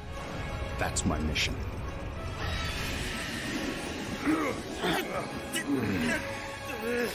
Looks like Chaos has been waiting for us. You gonna make us go in there and find you? Guess we'll just show ourselves in. I only know one thing. I want to kill Chaos. I need to. It's not a hope or a dream. It's like a hunger. Thirst. Move aside! You're dust! You sure Chaos is here? Yeah, they can only squash monsters for so long. I hate doing pest control. This is the Shrine of Chaos. He's here. We just have to hunt him down. Feel the pain!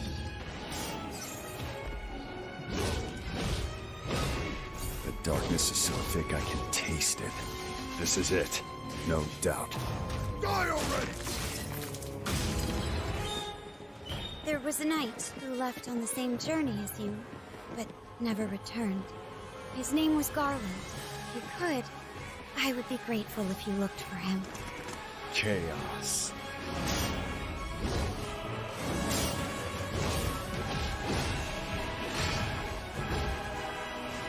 I'll crush you! Know when you're beaten! And who are you? We're here to kill Chaos. The prophecy's very own Warriors of Light. Real. He always wore such splendid armor, with a helmet that was terrifying to behold. It's Garland! No. I become Chaos.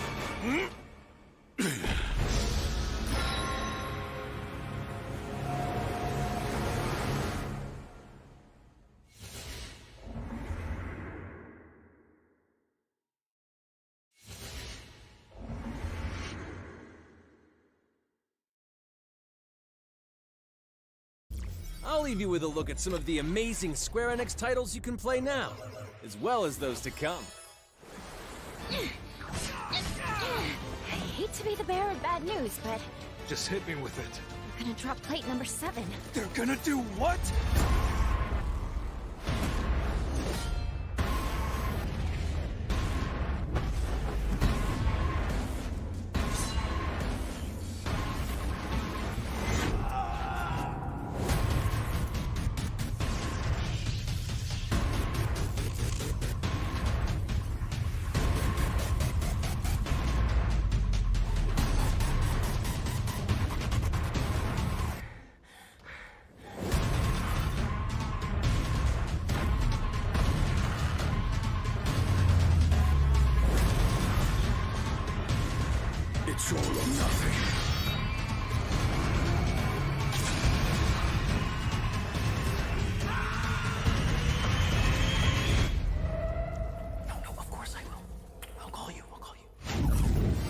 you for joining us today.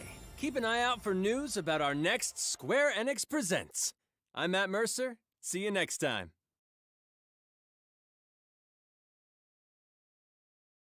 Next time.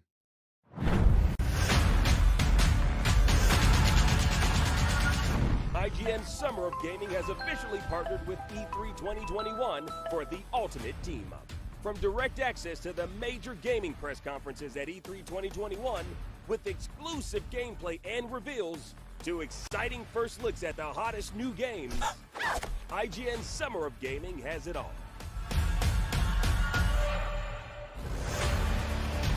Today is E3 Day 2, and up next, Square Enix is here to hopefully serve up some answers, because we have so many questions. But we get another look at Final Fantasy 16?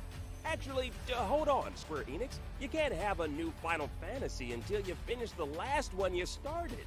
Where's the rest of Final Fantasy 7 Remake? Which Marvel heroes will Avengers assemble next? Also, Outriders had an explosive launch.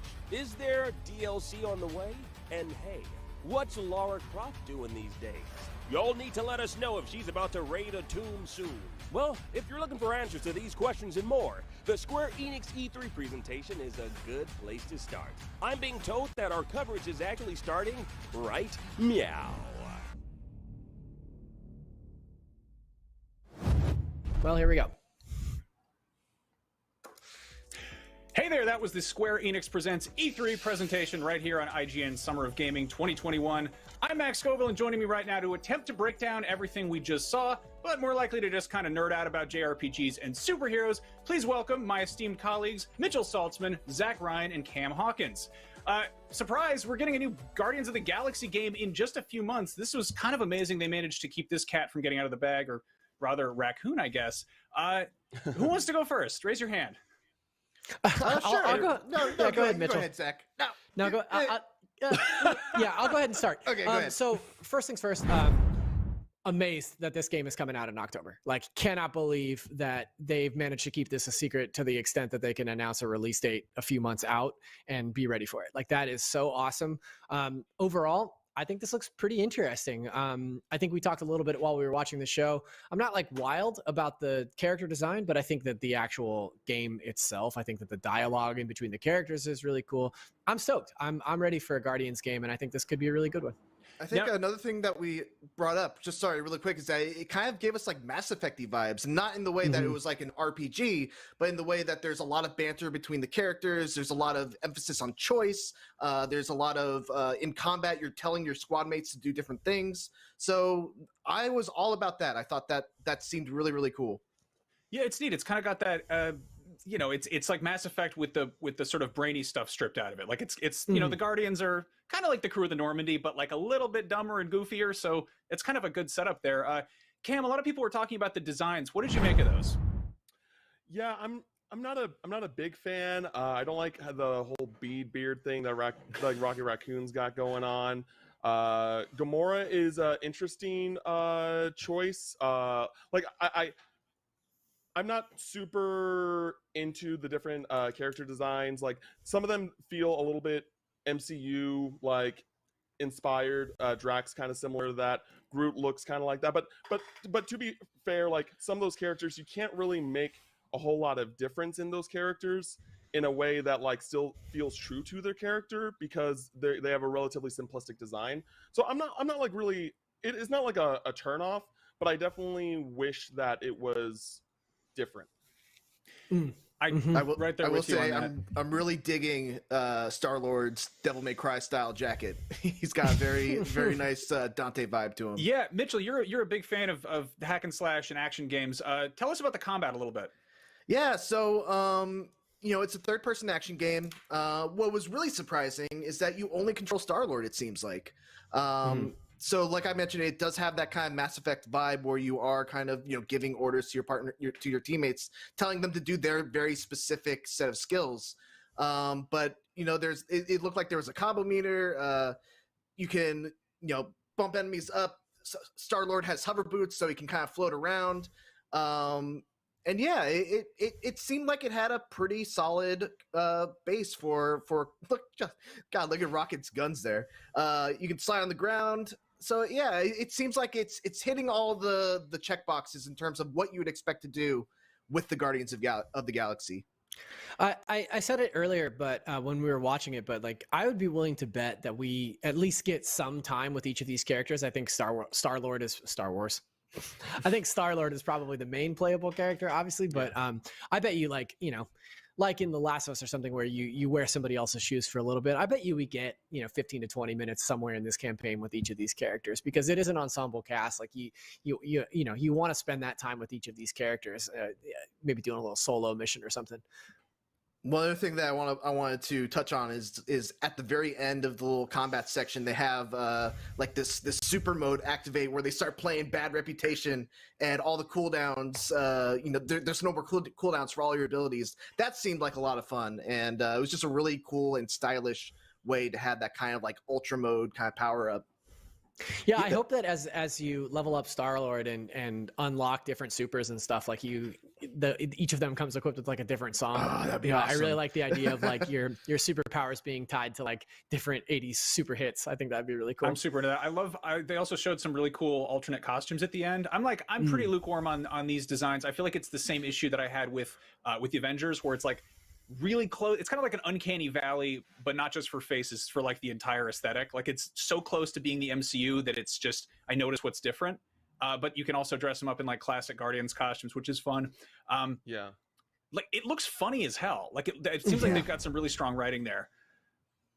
Yeah, I like that they're taking a page out of the Telltale book as well, and they have the when there's that moment where you can support Drax in his effort to toss Groot or discourage him, and so I'm sorry, Rocket, and so you toss Rocket, and then that little icon pops up that says like Rocket is furious that you threw him across the gap. Like I thought that was really good, and I like the idea that maybe that will have some impact later in the story of like your party's temperament towards Star-Lord because of the choices that he makes throughout. I think is really interesting. Yeah, I'm curious if we're going to have branching paths or stuff like that, but that'd be very cool. Yeah, right. Like I think it again, if they sort of cherry pick the more I don't know, like social aspects of Mass Effect, that could be really fun. I'm relieved that this is a single player game. That's kind of what that's kind of what the experience I want from a Marvel stuff is. We also got a look at some new Avengers stuff. We can just touch on that briefly, but we got to look at the sort of the new stuff that's coming up on that roadmap. There's Black Panther is a big one. The War for Wakanda is the next big thing. Did any of you guys get into Avengers? Did you get hooked on that at all? Yeah, I feel like. Go ahead. Go ahead, Cam. Yeah, I played a bit. I played through the whole campaign and then played a little bit of post game, and I think there are people that I know that love that game and still play that game, but the main criticism is that there's not enough content, there's not enough enemy types, there's not enough villains. Like at this point still, like as far as I'm aware, the only two like villains you can fight that are there is Taskmaster and Abomination. But with Wakanda now being part in the play, and Ulysses Claus that we saw in the trailer, hopefully that'll add something new and fresh and make like I will go back to Avengers and try this out and see how the game has evolved since I first dropped it late last year. Like, it'll probably be about a year since the game came out when the last time I played it. And I want to give it a fair shake. I want this game to be good. So I want to go in there, go to Wakanda, see what the game has to offer, and see if it's a game that like is growing over time or if it's still kind of in a standstill. I played through the main game, the main story, and I enjoyed it as a Marvel story. I thought Ms. Marvel in particular was like a really great character. But I dropped off as soon as it hit the sort of games as service stuff. But I like the idea of popping back in and having these big sort of story expansions. I know that there was a Hawkeye expansion earlier this year that I never got around to, but I might come back for this one. I think it looked kind of cool. I'm a little bit underwhelmed at the sort of the pace with which they're dropping new characters. We've known for ages that Spider-Man is going to show up in this, and we haven't seen that. We got to look at the weird sort of four-legged robot spider, but no sign of anything regular Spider-Man shaped. So hopefully they stick with it. But with a lot of games as a service, it doesn't hurt to kind of take a break now and then come back when a bunch of new stuff has been added. yeah, I mean, I think out of those two, I'm definitely looking forward to Guardians a lot more, and I'm also so happy that they managed to keep that a secret and that it's that close. Do you guys think it's actually going to hit that release date, or does that seem like a risk of a delay? I think so. I mean, I think you'd have to be pretty bold to put it out. I think you'd have to be pretty bold to put out a date like that that's so close and then delay it. I feel like that is a move on their part that says that we're pretty confident that we can hit this release date because it is only a few months out. They must be, relatively close to going gold. Cool. Yeah, well, I mean, oh, go ahead. I was just gonna say it's 2021. It's the year of delays. Anything can happen, but I do agree that I feel pretty good about this hidden in 2021. Cool. Well, if you're after more Guardians and Avengers details, we have 2 interviews coming up in a little bit, but that wasn't the only thing shown off at the Square Enix presentation. We took some cues from the Final Fantasy VII Remake and decided to split this discussion up into a whole bunch of separate parts, and part 2, luckily, is coming up right after this break, so stick around. IGN Summer of Gaming will be right back. IGN Summer of Gaming 2021 is presented by the Amazon original movie, The Tomorrow War, exclusively on Prime Video July 2nd, and powered by Duracell Optimum, the official battery sponsor of Summer of Gaming 2021, and presented by USAA Insurance and Army National Guard. Pursue multiple paths while you serve. Reach your greatest potential with Army National Guard.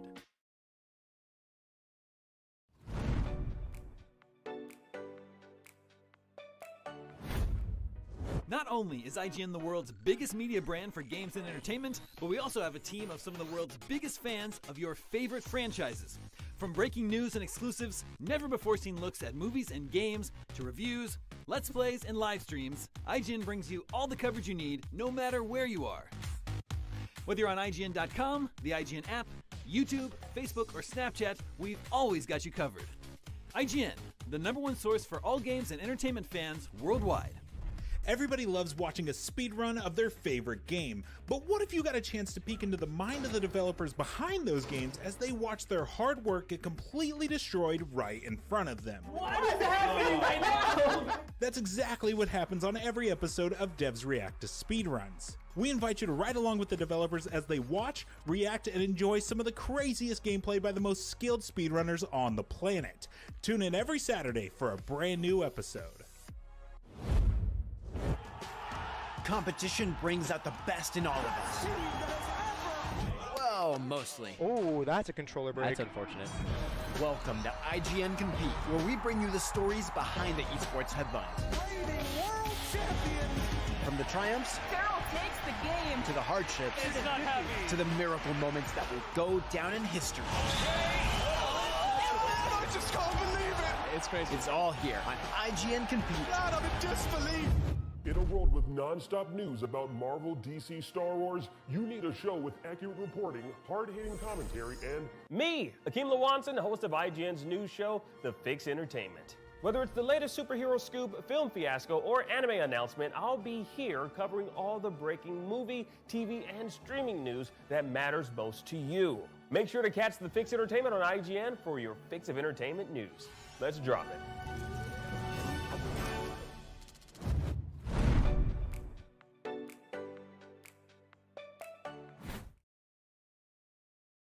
And we're back. This is IGN Summer of Gaming 2021, and we've got plenty more to talk about from the Square Enix Presents E3 showcase. But first, I am contractually obligated to inform you that IGN Summer of Gaming is here for you all summer long. Catch us on IGN YouTube, your smart TVs, pretty much anywhere you can think of. And for additional content, check out E3's online portal and app featuring virtual booths, articles, videos, and more. Now, enough talking about where you can watch people talking about video games. Here are some people to talk about video games. Babylon's Fall. True. Let's get into this. Mitchell, this is you. Go nuts. Oh man. This looked way different than what I was expecting. We saw Babylon's Fall. We saw like a gameplay teaser of it back at, I believe, State of Play last year, and it looked like a different game. That isn't Babylon's Fall. Now we're looking at Final Fantasy VII First Soldier here, which is that's okay. But no, so it looks like they kind of redid the art style. It looks very watercolor heavy. The big thing that I don't think a lot of people were expecting is that this is going to be a multiplayer game. And not only that, it's a live service title. And yeah, it just, I am the biggest Platinum Games fan, I think, at IGN. I say even underwhelming Platinum Games is like just an example of some of the best action games out there. I'm still waiting for the hook of this game. I feel like every Platinum Games has like some sort of hook, whether it's Metal Gear Rising being the Zandatsu thing that you do, Astral Chain having you control a mech and your player at the same time. Every Platinum Games has like a hook that kind of makes combat look exciting. I haven't seen that yet with Babylon's Fall. And so, yeah, I don't know, man. It pains me to say that this was a very underwhelming trailer, unfortunately. Yeah. I don't know how you guys felt. Cam, you had some thoughts on this, yeah? Yeah, I feel the same way. Like, I mean, Mitchell kind of echoed everything that I feel about this game. It's just, I thought that this was going to be like a single player, action adventure title, and it's seemingly a multiplayer based play with your friends, which I'm not opposed to that.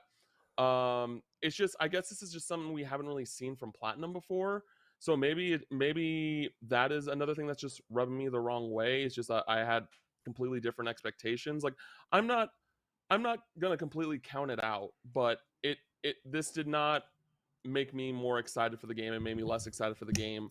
But like, I love Japanese games in general, and Platinum makes good games, so I'm gonna give it a shot. I'm still gonna like keep an eye on it, but this just did not turn out to be what I wanted it to be. Zach, you're a big live service games guy. I feel like you're frequently just grinding away and stuff. Is this getting your attention at all?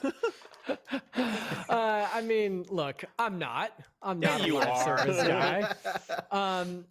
I was excited, I was interested in Babylon's Fall.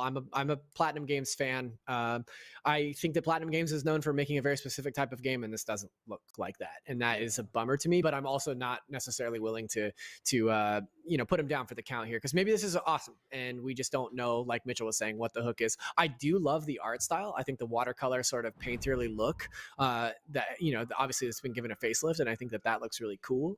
But overall, just given sort of the assumptions that we had about Babylon's Fall, like we talked a little bit about where it might fit into Square's overall kind of oeuvre. Like I just don't know, man. It didn't really do much for me. And especially for being gone as long as it was, to come back with a sort of lackluster trailer is disappointing. Luckily, it wasn't the only action game that got shown off. We also got a look at the heavily rumored Stranger of Paradise Final Fantasy Origin, which looks like a very fast-paced action game from Team Ninja, who, Mitchell, you're also a big fan of. Ooh, yeah. Were you into this? Was this what you were expecting? Yeah, so this actually was what I was expecting. Like, contrast to Babylon's Fall being something completely different, this was exactly what I was expecting. Hearing the rumors that Team Ninja is working on a Soulsborne-like game in the Final Fantasy kind of setting. So it looks very much like Nioh. If you look at the combat and you compare it to the combat in Nioh, I think you'll find a lot of similarities in the animations and just how fast and fluid the combat looks. There's like executions. Looks like there's a ton of different weapons that you can use. I think what's different is the fact that you're fighting with a party. Usually when you fight in Nioh, occasionally there's people that join you, but for the most part it's a solo affair. So yeah, I'm excited to see how this develops. I mean, Team Ninja and Final Fantasy seems like a really, really cool collaboration that I can't imagine anyone would have expected before the rumors started going. But yeah, this looks really, really cool. Zach, go ahead. Yeah, sorry, just real quick. I'm really stoked for this because it is exactly what we expected. When those rumors started flying around that Team Ninja was developing a Final Fantasy Souls-like Final Fantasy game, like in my mind, it's like, okay, Nioh, but make it Final Fantasy, and that's exactly what this looks like. So like I'm on board. Like I think this looks really cool, and as a Souls guy and a Final Fantasy guy, this is obviously right up my alley. I'm kind of curious to see what they do with the difficulty. I feel like Final Fantasy is historically a much more accessible franchise, and I'm curious if there's like difficulty options in this game, just because Neo is tough as nails. I mean, it's historically Final Fantasy has been turn-based, which is the exact opposite of what Team Ninja does. They typically, beat the crap out of you. So that's an interesting choice. But Cam, you're a big Final Fantasy guy. Does this get your attention?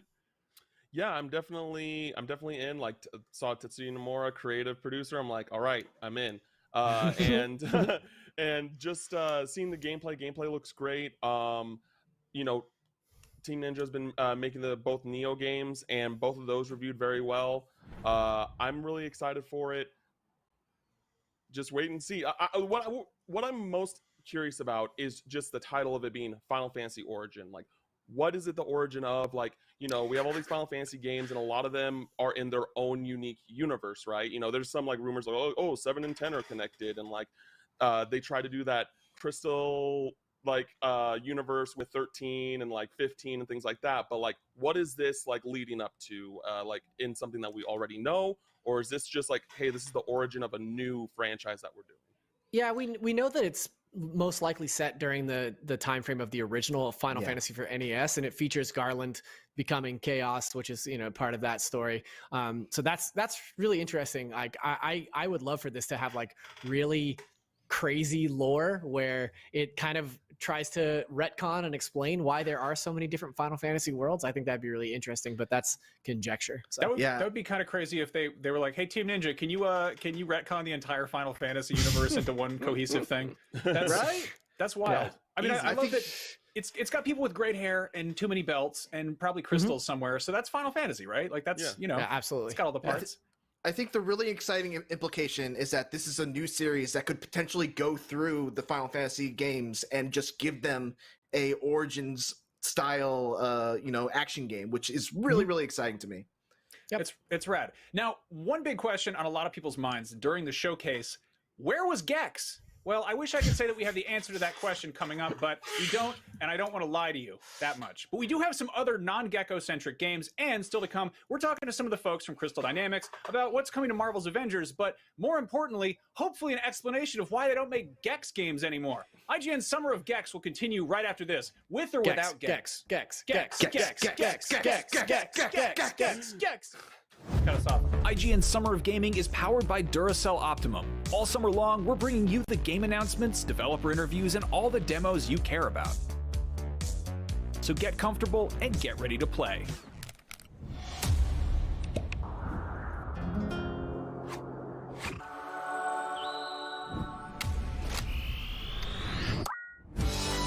Upgrade your Xbox controller with Duracell Optimum batteries today.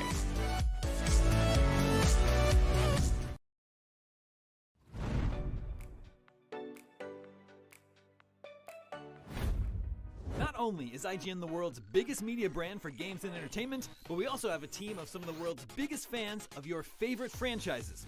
From breaking news and exclusives, never-before-seen looks at movies and games, to reviews, let's plays, and live streams, IGN brings you all the coverage you need, no matter where you are.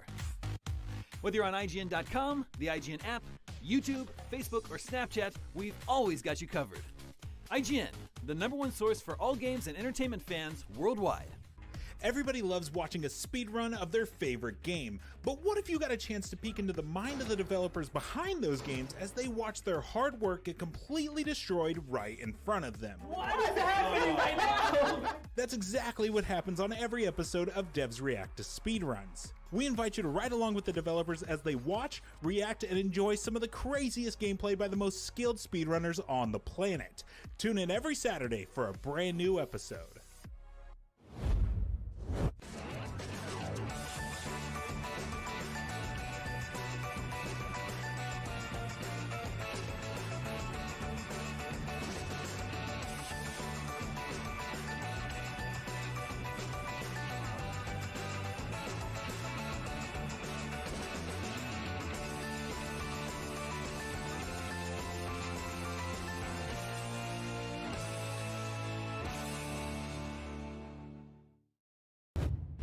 In a world with non-stop news about Marvel, DC, Star Wars, you need a show with accurate reporting, hard-hitting commentary, and me, Akeem Lawanson, host of IGN's news show, The Fix Entertainment. Whether it's the latest superhero scoop, film fiasco, or anime announcement, I'll be here covering all the breaking movie, TV, and streaming news that matters most to you. Make sure to catch the Fix Entertainment on IGN for your fix of entertainment news. Let's drop it.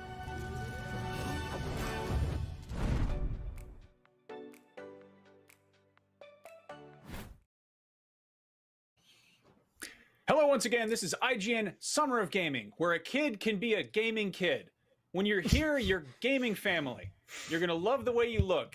Gaming, I guarantee it. Now, before I get us sued, let us talk more about Square Enix Presents. While we were taking a break, actually, we got a little bit of news about a demo. Cam, what's up? Yeah, so the Stranger of Paradise Final Fantasy Origin demo that was teased at the end of the trailer for PS5 will be available starting today at 8 p.m. Pacific time, and you can download it on your PS5 until the 24th of June. After that, I assume it'll be delisted. That is awesome. Now we're showing sorry, what did I say? There's too many strange things. Life is Strange, not Stranger Paradise, not Stranger Things. Life is Strange. We got to look at True Colors. Cam, tell us about this. Yeah, so this is the latest Life is Strange game. This is from Deck 9, who did Life is Strange Before the Storm, which is the prequel to the original Life is Strange game. And you are now in this rural town and where your brother lives and unexpectedly dies, and you are trying to find out what was the cause of his death. And the character you play as, she has the powers of like sensing emotions, and she uses that power to help solve the mystery of her brother's death. And she also meets people, and we saw in the trailer how she like kind of learned that there was something regarding this couple's relationship on whether or not to like tell the woman about what the man was hiding from the relationship. So typical Life is Strange things where you make choices, and the choices that you make will affect the overall story.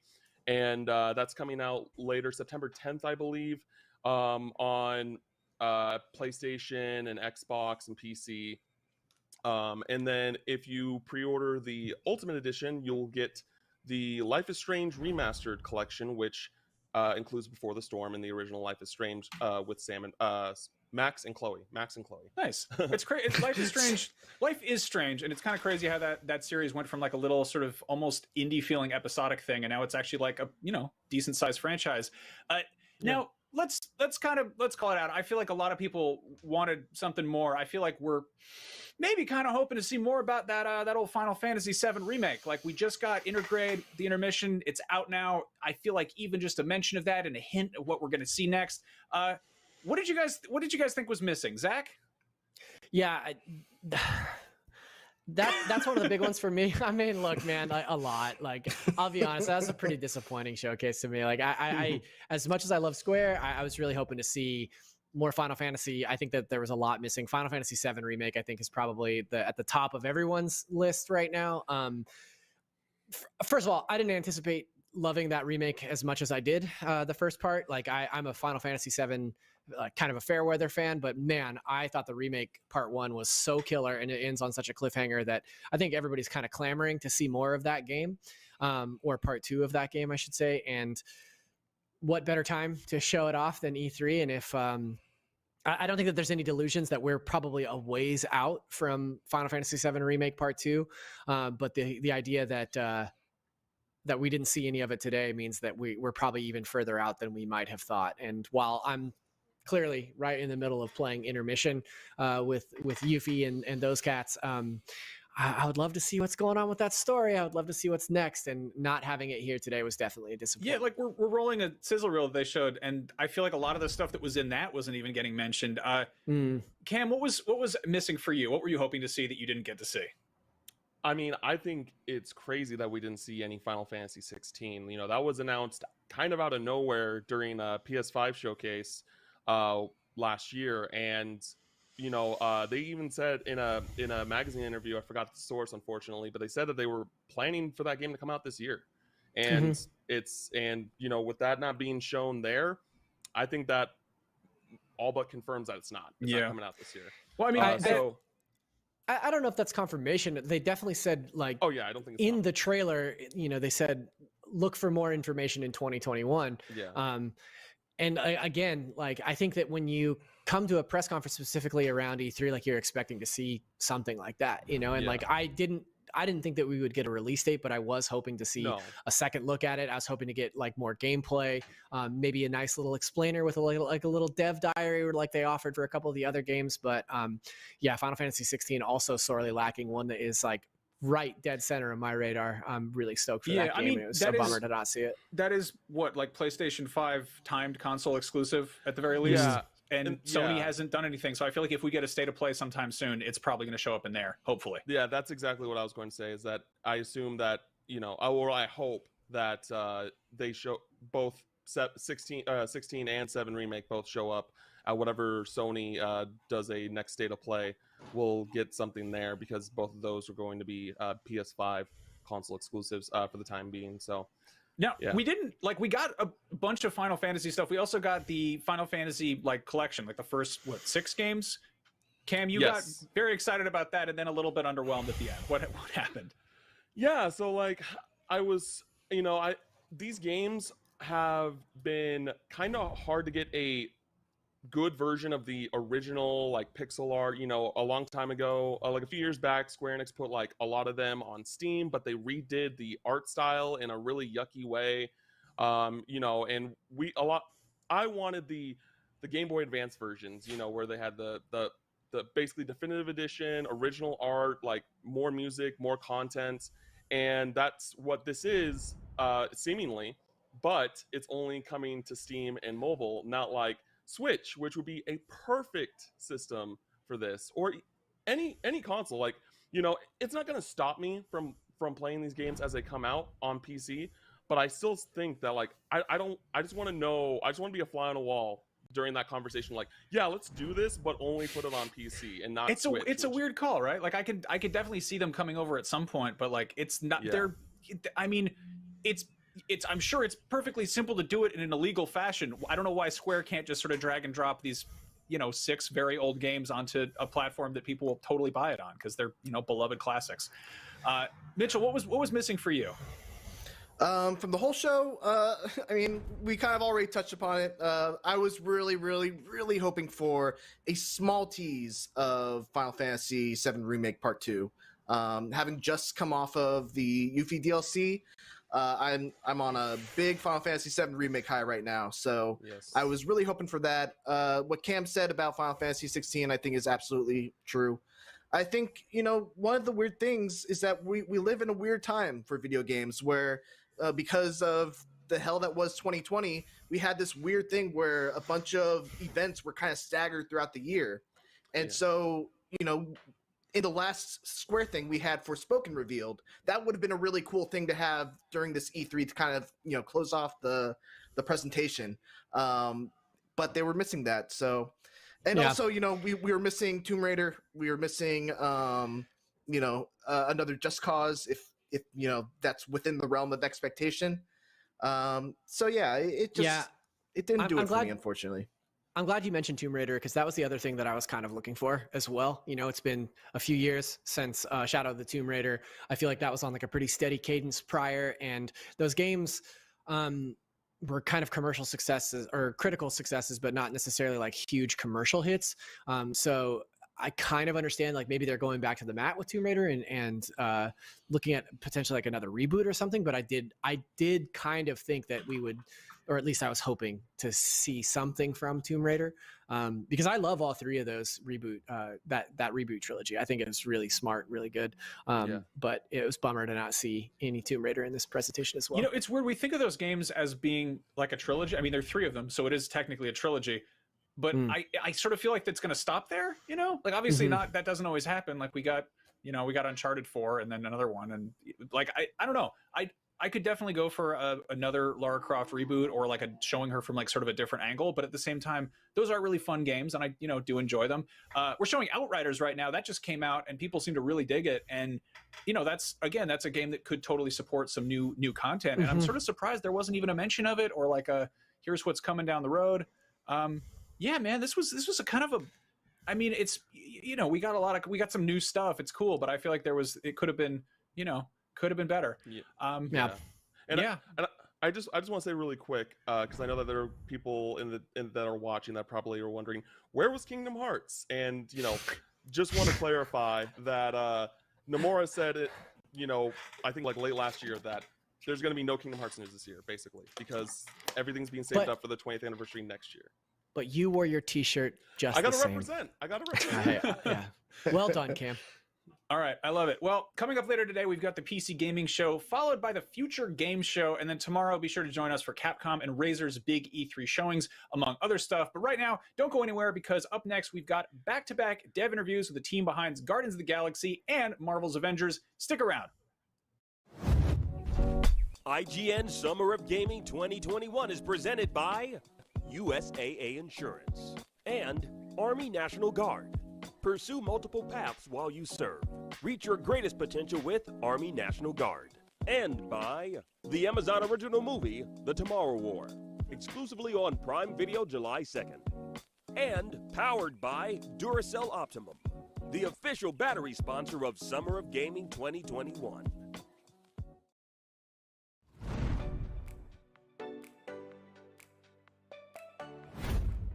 Not only is IGN the world's biggest media brand for games and entertainment, but we also have a team of some of the world's biggest fans of your favorite franchises.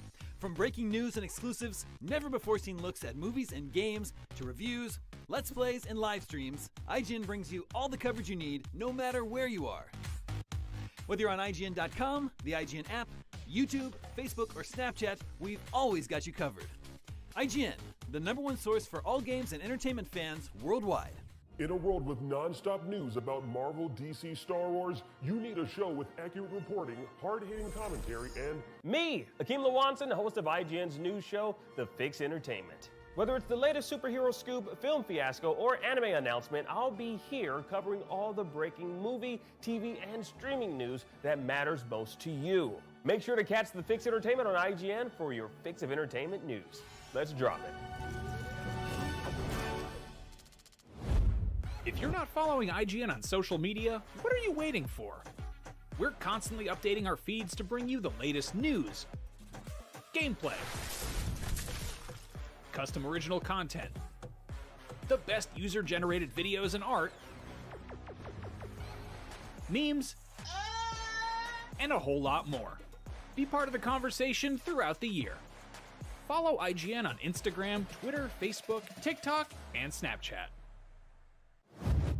What's up, everyone? Sydney here to bring you a little update about the future of IGN on YouTube. We've been listening to your feedback, and it seems like some of you are more into games, while others are more interested in movies and TV. So we got to thinking about it and decided, why not both? Our main channel will still bring you all the biggest news, reviews, previews, and trailers to keep you up to speed on the most important highlights. But if you only want games content 24/7, head over to IGN Games. Movies and TV more your thing? Check out IGN Movies and TV. More channels, more of the stuff you love, more IGN.